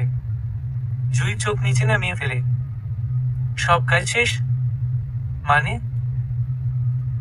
পরক্ষণেই বুঝতে পেরে উপর নিচ মাথা নাড়ায়। এবার বলো, কোথায় গিয়েছিলে? আসলে আসলে নকলে বাদ দাও, সোজাসুজি বলো। জুই শুকনো ঢোক গিলে। তারপর বলে, আগে কথা দিন আপনি রেগে যাবেন না। সাফওয়ান থেকে আশ্বস্ত করে সে রাগ করবে না। জুই বলে, তাহলে প্রমিত করুন আপনার বিশ্বাস নেই। বলেই সাফওয়ানের দিকে হাতের তালু এগিয়ে দেয়। সাফওয়ান কিছু একটা ভেবে আলতো হাত রাখে জুইয়ের কোমল হাতে। জুই বলার জন্য প্রস্তুতি নেয়, কারণ উপায় নেই। শুরু থেকে সবকিছু খুলে বলে। সাফওয়ান হাত মুষ্টিবদ্ধ করে রক্তলাল চোখে তাকিয়ে আছে। জুই একবার তাকে পর্যবেক্ষণ করে নেয়। পরিস্থিতি বুঝার চেষ্টা করে। রেগে গেলে কি কোন মানুষকে এত সুন্দর লাগে? কিন্তু সাফওয়ানকে লাগছে। জুই এতদিন সাফওয়ানকে লক্ষ্য না করলেও আজ যেন চোখ সরাতে পারছে না। আসলেই তো প্রফেসর সাহেব নজর কাড়া সুন্দর। সাফওয়ান তার স্বামী ভাবতেই কেমন যেন খুশি খুশি লাগছে। সাফওয়ান দরজার দিকে এগিয়ে যেতে জুই তাকে আটকে দেয়। আপনি কিন্তু কথা দিয়েছেন, কথা খেলাপ করছেন। সাফওয়ান থেমে যায়, কিন্তু তার রাগ কিছুতেই কমছে না। দেখুন, ও ছোট মানুষ, না বুঝে তোমার আজকে সঠিক সময় না গেলে কি হতো? কিছু হয়নি তো, প্লিজ আপনি মাথা ঠান্ডা করুন। সাফওয়ানের সব রাগ এবার অবলা জুইয়ের উপর গিয়ে পড়ে। জুইয়ের দুই হাতের বাহু চেপে নিজের কাছে নিয়ে আসে। তোমার সাহসের তারিফ করা যায়। তুমি একা একটা মেয়ে কিভাবে ওখানে চলে গেলে? ভয় ডর কি কিছু নেই? একা কই? রায়ান ছিল তো ওখানে। এতগুলো ছেলের মাঝে রায়ান একটা চুনোপুটি। ওরা যদি তোমার কোন ক্ষতি করতো তখন? জুই অবাক দৃষ্টিতে সাফওয়ানের দিকে চেয়ে আছে। এই লোক তার ক্ষতির কথা ভাবছে? সে কি স্বপ্ন দেখছে? জুই চোখ খুলে আবার বন্ধ করে। না, স্বপ্ন না, সে সত্যিই দেখছে। সাফওয়ান এখনো জুইয়ের দিকে তাকিয়ে আছে। দুইজনের মধ্যে সামান্য পরিমাণ দূরত্ব। রৌপ্য ভাইয়া আসবো, কারো কণ্ঠস্বর ভেসে আসতেই সাফওয়ান জুইকে ছেড়ে দেয়। জুই সাফওয়ান যেখানে ধরে ছিল সেখানে হাত বোলাচ্ছে। লিয়ানার জন্য সে ছাড়া পেলেও তার উপর প্রচন্ড রাগ হচ্ছে। রুমে ঢুকেই জিজ্ঞাসা করছে, আসবো? যত সব। লিয়ানা এখনো দাঁড়িয়ে আছে ওভাবেই। সে ভাবতে পারছে না জুই সাফওয়ানের এত কাছাকাছি ছিল। ওই মেয়েটা সাফওয়ানকে বশ করে নিচ্ছে। কিছু একটা করতে হবে। হ্যাঁ, আসো। কিছু বলবে? লিয়ানা ভেতরে আসে। কালকে আমার এক্সাম আছে, তুমি কি একটু তাড়াতাড়ি উঠতে পারবে? আচ্ছা, ঠিক আছে, এখন যাও। লিয়ানা অষ্টম আশ্চর্য সাফওয়ান তাকে রুম থেকে বের করে দিচ্ছে। হনহনিয়ে রুম থেকে বের হয় লিয়ানা। সব রাগ গিয়ে পড়ছে জুইয়ের ওপর। কালকে সে জুইয়ের একটা না একটা ব্যবস্থা করবে। সূর্য পশ্চিম দিকে হেলে পড়েছে। নিজে বিদায় নিয়ে চাঁদ মামাকে সুযোগ করে দিচ্ছে ধরণীতে আলো ছড়ানোর। ব্যালকনিতে দাঁড়িয়ে আছে জুই। বাইরের সব দৃশ্য অবলোকন করছে। অন্ধকার হয়ে এসেছে। গাছপালা কেমন নীরবে দাঁড়িয়ে আছে। পাখিদের নিড়ে ফেরার তারা। বাড়ির সকলে সন্ধ্যায় নাস্তা করতে বসেছে। অনুপস্থিত সামান্থা আর রায়ান। শফিক মির্জা ওদের কথা জিজ্ঞাসা করলে জুই বলে উঠে ওদের শরীর খারাপ, তাই সে নাস্তা তাদের রুমে দিয়ে এসেছে। সবাই তার উত্তরে সন্তুষ্ট হলে সন্তুষ্ট হয়নি একজন, সে লিয়ানা। জুইয়ের সাথে সামান্থার এত ভালো সম্পর্ক হলো কখন? লিয়ানার এমনিতেই মাথা প্রচন্ড গরম হয়ে আছে। সাফওয়ান প্রতিদিন যেখানে বসে লিয়ানা সেখানে বসে, কিন্তু তার পাশে আর চেয়ার খালি থাকলেও সাফওয়ান তার পাশে না বসে জুইয়ের পাশে খালি চেয়ারটায় গিয়ে বসে। ইচ্ছা করছে ডাইনিং টেবিলের সব উল্টিয়ে দিতে। সাফওয়ানের এভাবে এড়িয়ে চলা সে সহ্য করতে পারছে না। মনে মনে চক্ষু সে। কিছু একটা ভেবেই রহস্য হাসে। কালকে জুইয়ের এই বাড়িতে নাই পৃথিবীতে শেষ দিন। সকাল সকাল উঠে পড়েছে সাফওয়ান। উঠেই জুইকে ডেকে দেয়। জুই 1 ঘন্টা ধরে উঠছে, কিন্তু তার উঠা এখনো হচ্ছে না। সাফওয়ান এবার বেডসাইড টেবিলে থাকা গ্লাস ভর্তি স্বচ্ছ পানি ঢেলে দেয় জুইয়ের মুখে। জুই লাফিয়ে উঠে। সাফওয়ানকে পানি কেন ঢেলেছে জিজ্ঞাসা করলে সে এমন ভাব করে যেন সে খুব মহত্যাগ করেছে। জুই রেগে তাকিয়ে আছে সাফওয়ানের দিকে। সাফওয়ান সেটা পাত্তা না দিয়ে ওয়াশরুমে ঢুকে পড়ে। জুই রাগে ফুঁসছে। এমনি ডাকলে তো সে উঠে যেত। বাইক নিয়ে দাঁড়িয়ে আছে সাফওয়ান, অপেক্ষা করছে লিয়ানার জন্য। নিজে তাড়াতাড়ি বের হতে বলে নিজেই দেরি করছে। জুই বিরক্ত মুখে দাঁড়িয়ে আছে। লিয়ানা এসে বাইকে উঠে পড়ে, তারপর জুই। সাফওয়ান বাইক স্টার্ট দিতেই তাকে আষ্টা পৃষ্ঠে জড়িয়ে ধরে লিয়ানা, যেটা দেখে জুইয়ের প্রচন্ড রাগ হচ্ছে। রাস্তায় অসংখ্য গাড়ি। বড় একটা ট্রাক আসতে দেখে লিয়ানা এক হাতে ধাক্কা দেয় জুইকে। ফলস্বরূপ বাইক থেকে ছিটকে পড়ে জুই।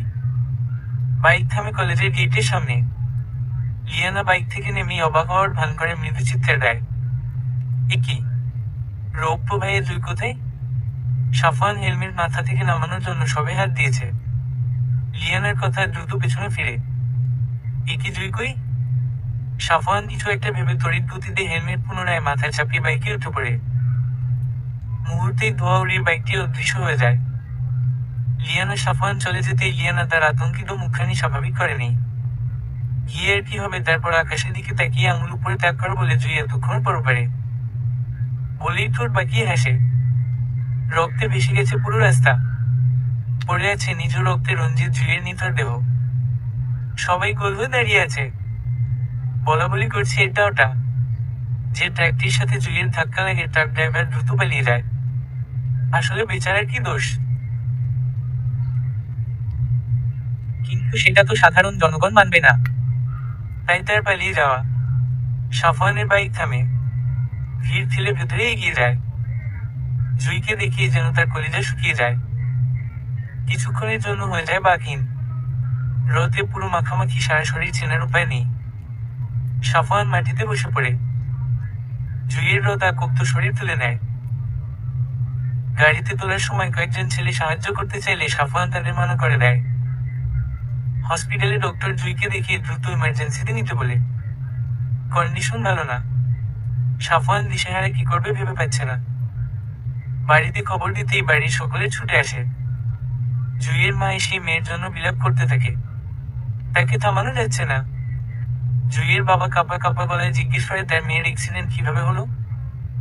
সাফওয়ান চুপ করে থাকলে শফিক মির্জা এগিয়ে এসে বলেন, কি হয়েছে সাফওয়ান? বলো কি করে হয়েছে? সাফওয়ানের মুখ দিয়ে কথা বেরোচ্ছে না। বারংবার জুইয়ের রক্তমাখা মুখ ভেসে উঠছে।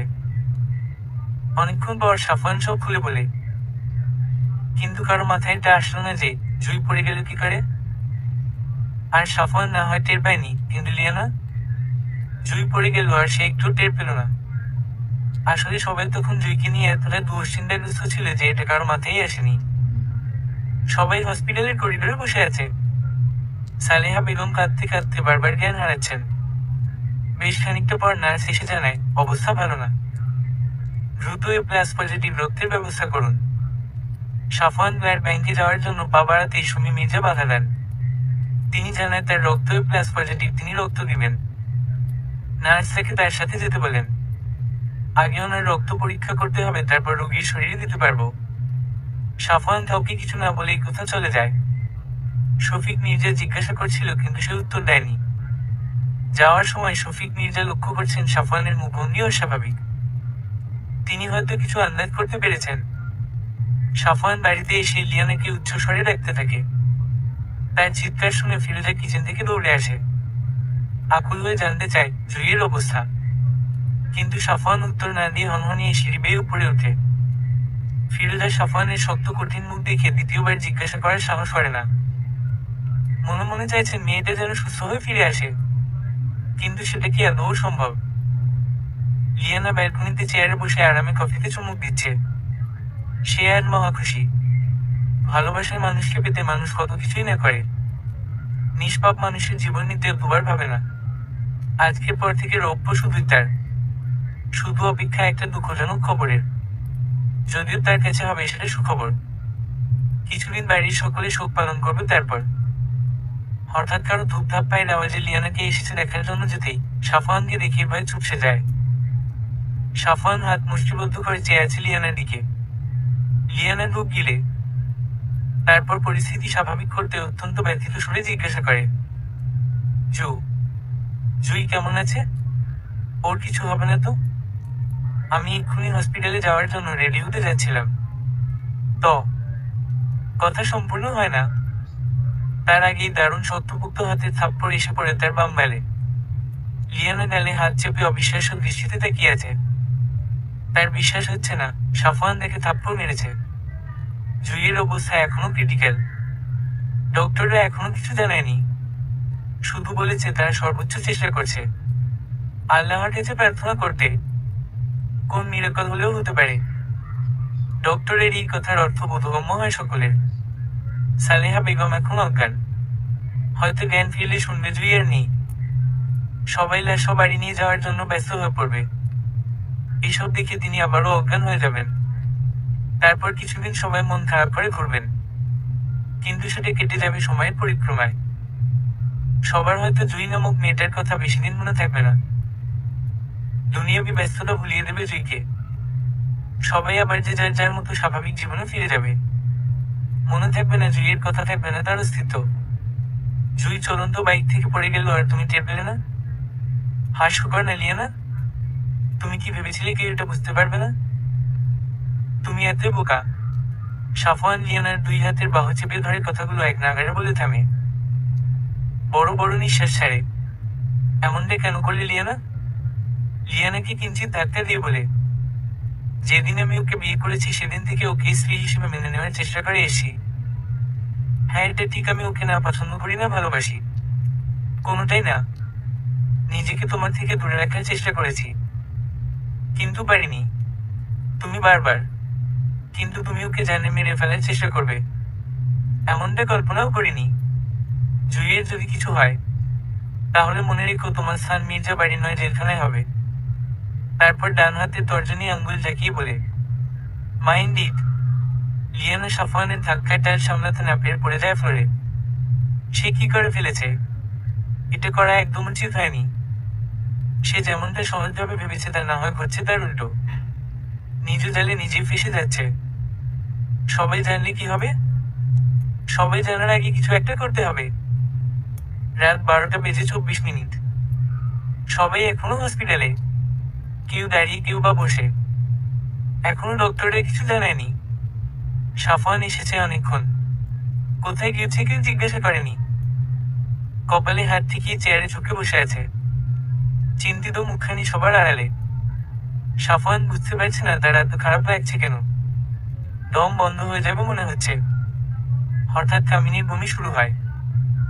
শফিক মির্জা ভাইকে বলে কামিনীকে যেন নিয়ে বাড়িতে চলে যায়। রফিক মির্জা যেতে না চাইলেও ভাইয়ের কথার উপর কথা বলতে পারেনি। সালেহা বেগম এখন কিছুটা শান্ত হয়েছে, কিন্তু ফুপিয়ে কেঁদে চলেছেন। তাকে অজান্তা আগলে রেখেছে। তার দু চোখ গড়িয়ে পড়ছে জল। কবির রহমানের কোলে মাথা দিয়ে ঘুমিয়ে আছে 8 বছরের রহি। বোনের জন্য কাঁদতে কাঁদতে ক্লান্ত হয়ে ঘুমিয়ে পড়েছে। কবির রহমান হসপিটালের দেওয়ালের দিকে এক দৃষ্টিতে তাকিয়ে আছে। জুইয়ের এই অবস্থার জন্য কি সেই দেয়? ক্যাবিন থেকে বেরিয়ে আসেন একজন ডক্টর। পরনে সাদা ডাক্তারি পোশাক, মুখে মাস্ক। তাকে দেখিয়ে সবাই সেদিকে এগিয়ে যায় ডাক্তারের মুখে আশার বাণী শোনার জন্য। ডাক্তার মুখের মাস্ক সরিয়ে নেন। মাফ করবেন, আমরা চেষ্টা করছি কিন্তু রোগীকে বাঁচাতে পারিনি। সিইড, অতিরিক্ত রক্তক্ষরণ ও মাথায় প্রচন্ড আঘাতের কারণে তিনি মৃত্যুবরণ করেছেন। সাফওয়ান দৌড়ে গিয়ে ডাক্তারের শার্টের কলার চেপে ধরে। রক্তক্ষরণ? জুইকে তো রক্ত দেওয়া হয়েছে তাহলে? শফিক মির্জা সাফওয়ানকে সরিয়ে আনেন। ডাক্তার চলে যান। তিনি কিছু মনে করেননি। এরকম তাদের সাথে প্রায়শই ঘটে, কিন্তু তাদের কি করার আছে? জন্ম মৃত্যু আল্লাহর হাতে। তারাও ছিল মাত্র। সত্যি কি জুই আর বেঁচে নেই? সালেহা বেগম চিৎকার করে ওঠে। পরক্ষণেই কান্নার রোল উঠে এতক্ষণ শান্ত হয়ে থাকা করিডোরে। লাশ দিয়ে দেওয়া হয়। শুরু হয় বাড়িতে নিয়ে যাওয়ার তোড়জোড়। অ্যাম্বুলেন্সে করে আনা হয় জুইয়ের নিথর দেহ। মির্জা বাড়িতে মানুষের গিজ। এই তো সেদিন তারা যার বিয়েতে এসেছে, আজ সে পৃথিবীতে নেই। সেদিন চারিদিকে ছিল হাজারো নাম না জানা ফুলের সুবাস, চারিদিকে খুশির আমেজ, বাচ্চাদের হয়চয়। কিন্তু আজ ফুলের সুবাসের বদলে আগরবাতির সুবাস। সেদিনের মতো খুশি খুশি আমেজ আর হয়চয়ের বদলে শোনা যাচ্ছে কান্নার করুণ সুর। সেদিন সবার কেন্দ্রবিন্দু ছিল জুই, আজকেও তাই। কিন্তু পার্থক্য একটাই, সেদিন ছিল জুই প্রাণবন্ত এক কাফনে মোড়া প্রাণহীন দেহ। কয়েকজন এসে জানায় লাশ নিয়ে যেতে হবে, সবাই দেখা দেখি শেষ করুন। সাফওয়ান জুইয়ের মৃত্যুর সংবাদ শোনার পর থেকে চুপ। তার যেন বিশ্বাসই হচ্ছে না জুই নেই। জুইকে যখন কাটিয়ে তোলার জন্য নিয়ে যাওয়া হয় সালেহা বেগমকে আটকানো যাচ্ছিল না। তিনি শুধু বলেই যাচ্ছেন, আমার মেয়ে বেঁচে আছে, তোমরা ওকে নিয়ে যেও না, আমার মেয়েকে দিয়ে দাও। অজান্তা মাকে সান্ত্বনা দিয়ে বলে, মা আপু আর নেই, তুমি শান্ত হও। সালেহা বেগম রেগে কষে থাপ্পড় মারেন মেয়ের গালে। তারা সবাই মিথ্যা বলছে, জুই বেঁচে আছে। কিছুক্ষণ পরে চেতনা হারায় সালেহা বেগম। মির্জা বাড়ির চৈকাট পেরিয়ে নিয়ে যাওয়া হয় খাটিয়া। একদিন বউ হয়ে এসেছিল এই বাড়িতে, আজরা সহ বিদায় নিচ্ছে। জুই! সাফওয়ানের চিৎকারে সবাই তার দিকে ফিরে তাকায়। সুমি ছেলেকে পানির বোতল এগিয়ে দেয়। সাফওয়ান ঢক করে পানি গিলে এখনো হাঁপাচ্ছে। বসে থাকতে থাকতে কখন চেয়ারে ঘুমিয়ে পড়েছিল টের পায়নি। সাফওয়ান শক্ত করে জড়িয়ে ধরে মাকে। সুমি মির্জা বুঝেন তার ছেলে কোন দুঃস্বপ্ন দেখেছে। জুইকে পছন্দ না করলে ছেলে, জুইয়ের পরিবারের অবস্থা দেখে তিনি মনে মনে আল্লাহর কাছে দোয়া করেন যেন জুই সুস্থ হয়ে ফিরে আসে। ডাক্তার ক্যাবিন থেকে বেরিয়ে আসেন। মুহূর্তে সাফওয়ান সহ বাকিরা ছুটে যায়। সবাই জিজ্ঞাসা করলে ডাক্তার বলেন, আপনারা শান্ত হন, আমি বলছি পেশেন্টের অবস্থা এখন আগের চাইতে একটু ভালো, কিন্তু এখন জ্ঞান ফিরেনি। 72 ঘন্টার আগে কিছু বলতে পারছি না। সবাই আশার আলো খুঁজে পায়। সাফওয়ান শুধু চায় যে কোন মূল্যে জুই বেঁচে যায়, কেন চায় সেটা জানা। জুইয়ের জ্ঞান ফিরেছে কিছুক্ষণ হয়েছে, এখনো পুরোপুরি সুস্থ নয়। চোখ পিটপিট করে খুলতেই নিজেকে আবিষ্কার করে হসপিটালের সাদা ব্যাডে। মাথায় সাদা ব্যান্ডেজ, ব্যান্ডেজে হাত রাখতে ব্যথা অনুভূত হয়। নার্সের জ্ঞান ফিরেছে দেখে এগিয়ে আসেন। এখন কেমন লাগছে আপনার? জুই ছোট্ট করে জবাব দেয়, ভালো। কিছুক্ষণ পর ডক্টর আসেন, চেক আপ করে বলেন, পেশেন্টের পরিবারকে বলুন ওনার জ্ঞান ফিরেছে, আর একজনের বেশি কাউকে এলেও করবেন না। নার্স জুইয়ের জ্ঞান ফিরেছে জানাতেই সবাই ছুটে আসে, কিন্তু নার্স জানায় যে কোনো একজন দেখা করতে পারবেন। সবাই একে অপরের দিকে তাকায়। শেষে সালেহা বেগম যান। জুই উপরে সিলিং এর দিকে তাকিয়ে আছে পলকহীন ভাবে। সালেহা মেয়ের পাশে বসেন, মেয়েকে জড়িয়ে কেঁদে ফেলেন।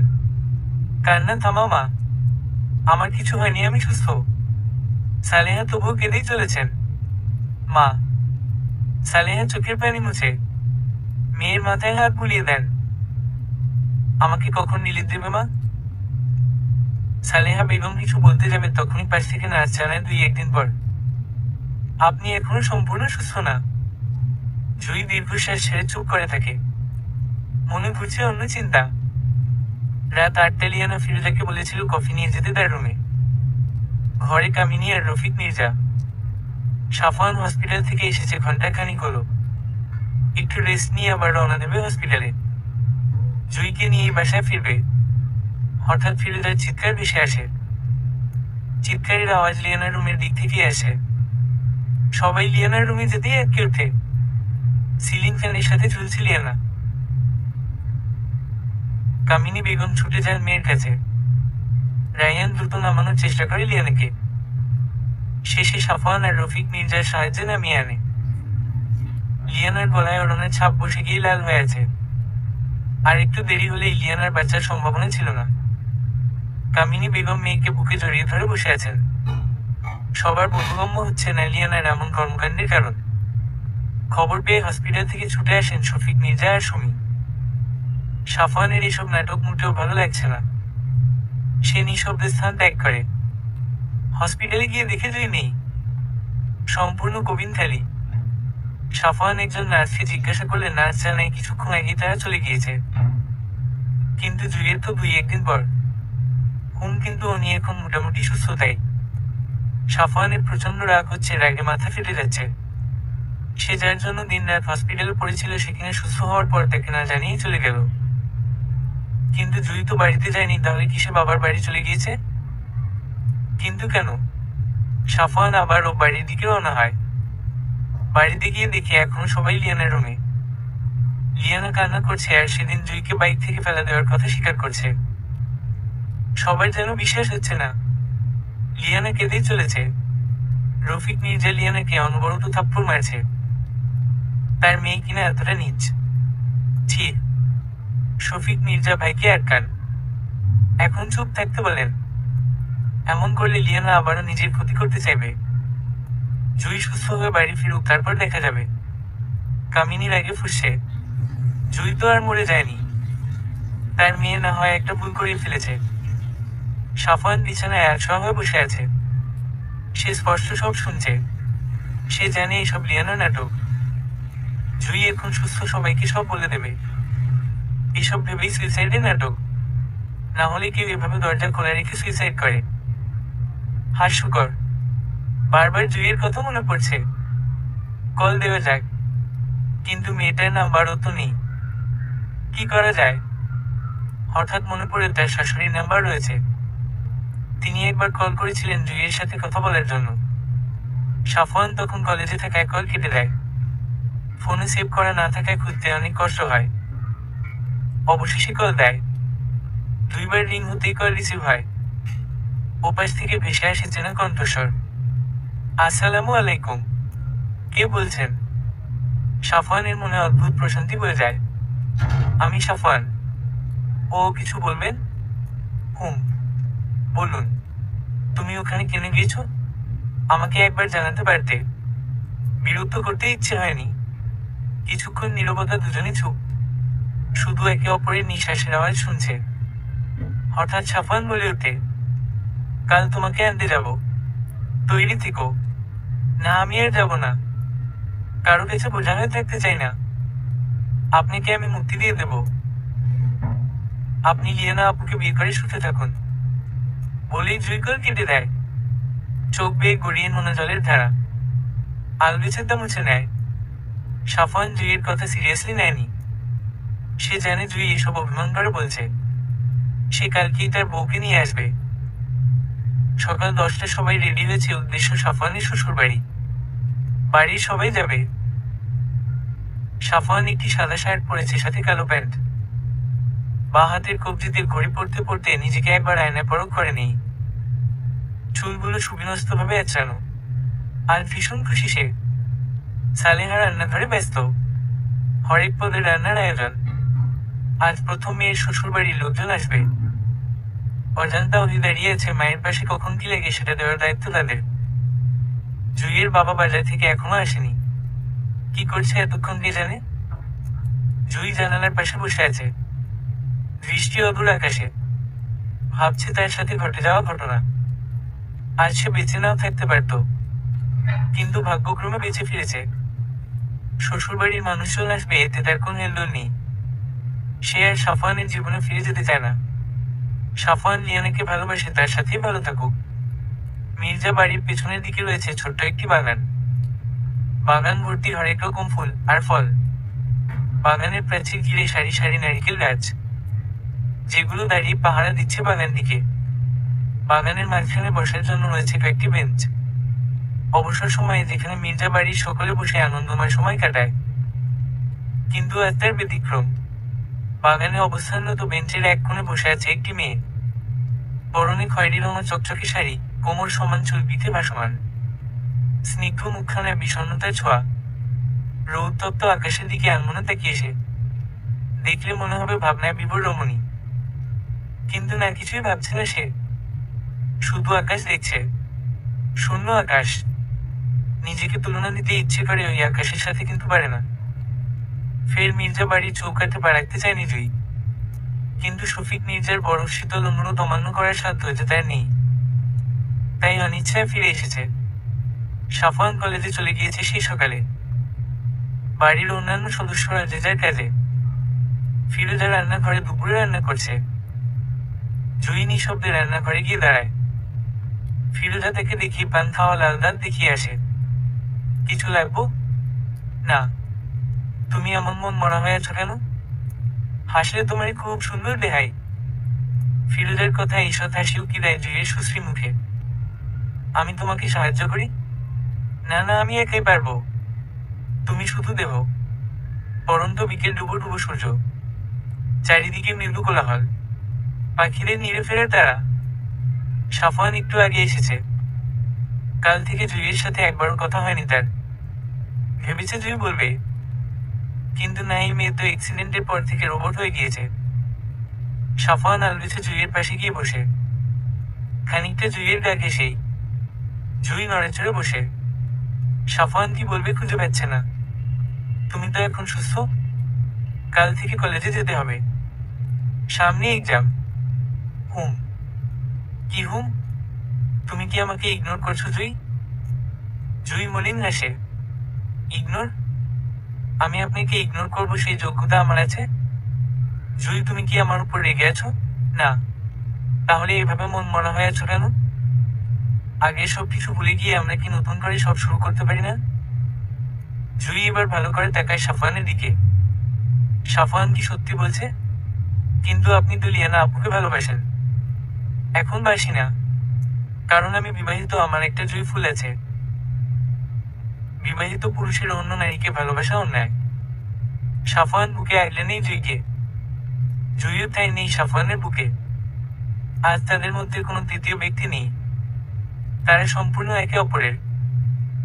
সকাল সকাল ঘুম থেকে উঠে পড়েছে জুই। মনটা আর ভীষণ ভালো। সকাল 6টা। এখনো চারিদিকে নিস্তব্ধ। শুধু পাখিদের কিচিরমিচির। অত্যন্ত মিষ্টি ধ্বনি। জুই সাফওয়ানের দিকে তাকায়। কি সুন্দরভাবে উদাম নায় ঘুমিয়ে আছে সাফওয়ান। কোমর পর্যন্ত চাদরে ঢাকা। লোমশ ফর্সা বুকখানা উন্নত। জুইয়ের হঠাৎ কাল রাতে ঘটে যাওয়া অনাকাঙ্ক্ষিত ঘটনার কথা মনে পড়তে আর তাকাতে পারে না সাফওয়ানের দিকে। তড়িঘড়ি কাপড় নিয়ে ঢুকে যাওয়া ওয়াশরুমে। রান্নাঘরে ফিরোজা সকালে নাস্তা তৈরি করছে। কোনটা কিভাবে করতে হবে সব দেখিয়ে দিচ্ছেন সুমি মির্জা। জুই রান্নাঘরে প্রবেশ করে। পরনে হালকা গোলাপি রঙা সুতির শাড়ি। মাথায় লম্বা ঘোমটা। সুমি তাকে দেখে হালকা হাসে। জুইও হাসে। তারপর বউ শাশুড়ি মিলে একে একে সব নাস্তা ডাইনিং এ নিয়ে যায়। লিয়ানা সবকিছু গুছিয়ে নিয়েছে। সে আজ তার মেজো খালার বাড়িতে চলে যাবে। ওইখান থেকেই লেখাপড়া করবে। সে নিজ ইচ্ছায় এই সিদ্ধান্ত নিয়েছে। কেউ বাধা দেয়নি। কারণ এখানে থাকলে জুই আর সাফওয়ানকে দেখলে তার খারাপ লাগবে। দূরে থাকায় ভালো। লিয়ানা অন্তত সে ক্ষমা চেয়েছে জুইয়ের কাছে। জুই তাকে ক্ষমা করে দিয়েছে। জুই তাকে যেতে মানা করেছে। কিন্তু লিয়ানা তার সিদ্ধান্তে অটল। সাফওয়ান কলেজে যাওয়ার জন্য রেডি হচ্ছে। আর বারবার দরজার দিকে দেখাচ্ছে। তার বউয়ের মুখখানি দেখার জন্য যে সে ব্যাকুল হয়ে আছে সেটা কি তার বউ জানে? সে খেয়াল করেছে জুই তার থেকে পালিয়ে পালিয়ে বেড়াচ্ছে। সে কি এমন করেছে যে তার থেকে পালিয়ে বেড়াতে হবে? রেডি হওয়া শেষ। কিন্তু এখনো মহারানী দেখা নেই। সাফওয়ান আর না পেরে ডাক দেয় জুইকে। কয়েকবার ডাকতে জুই ব্যস্ত পায়ে ছুটে আসে। সাফওয়ানের সামনে এসে দাঁড়ায়। কিন্তু সাফওয়ানের দিকে চোখ তুলে দেখাচ্ছে না। সাফওয়ান রুক উঠে নেয়।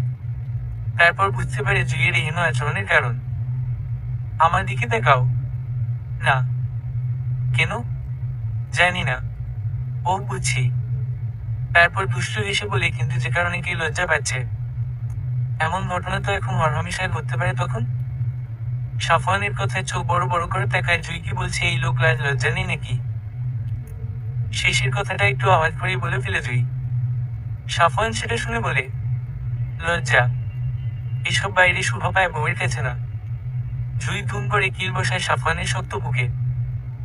সাফওয়ান দেখে গেছে টেনে জড়িয়ে নেয় নিজের সাথে। তারপর স্পর্শের পরও শিখে দেয় কপালে, পর্যায়ক্রমে অধরে।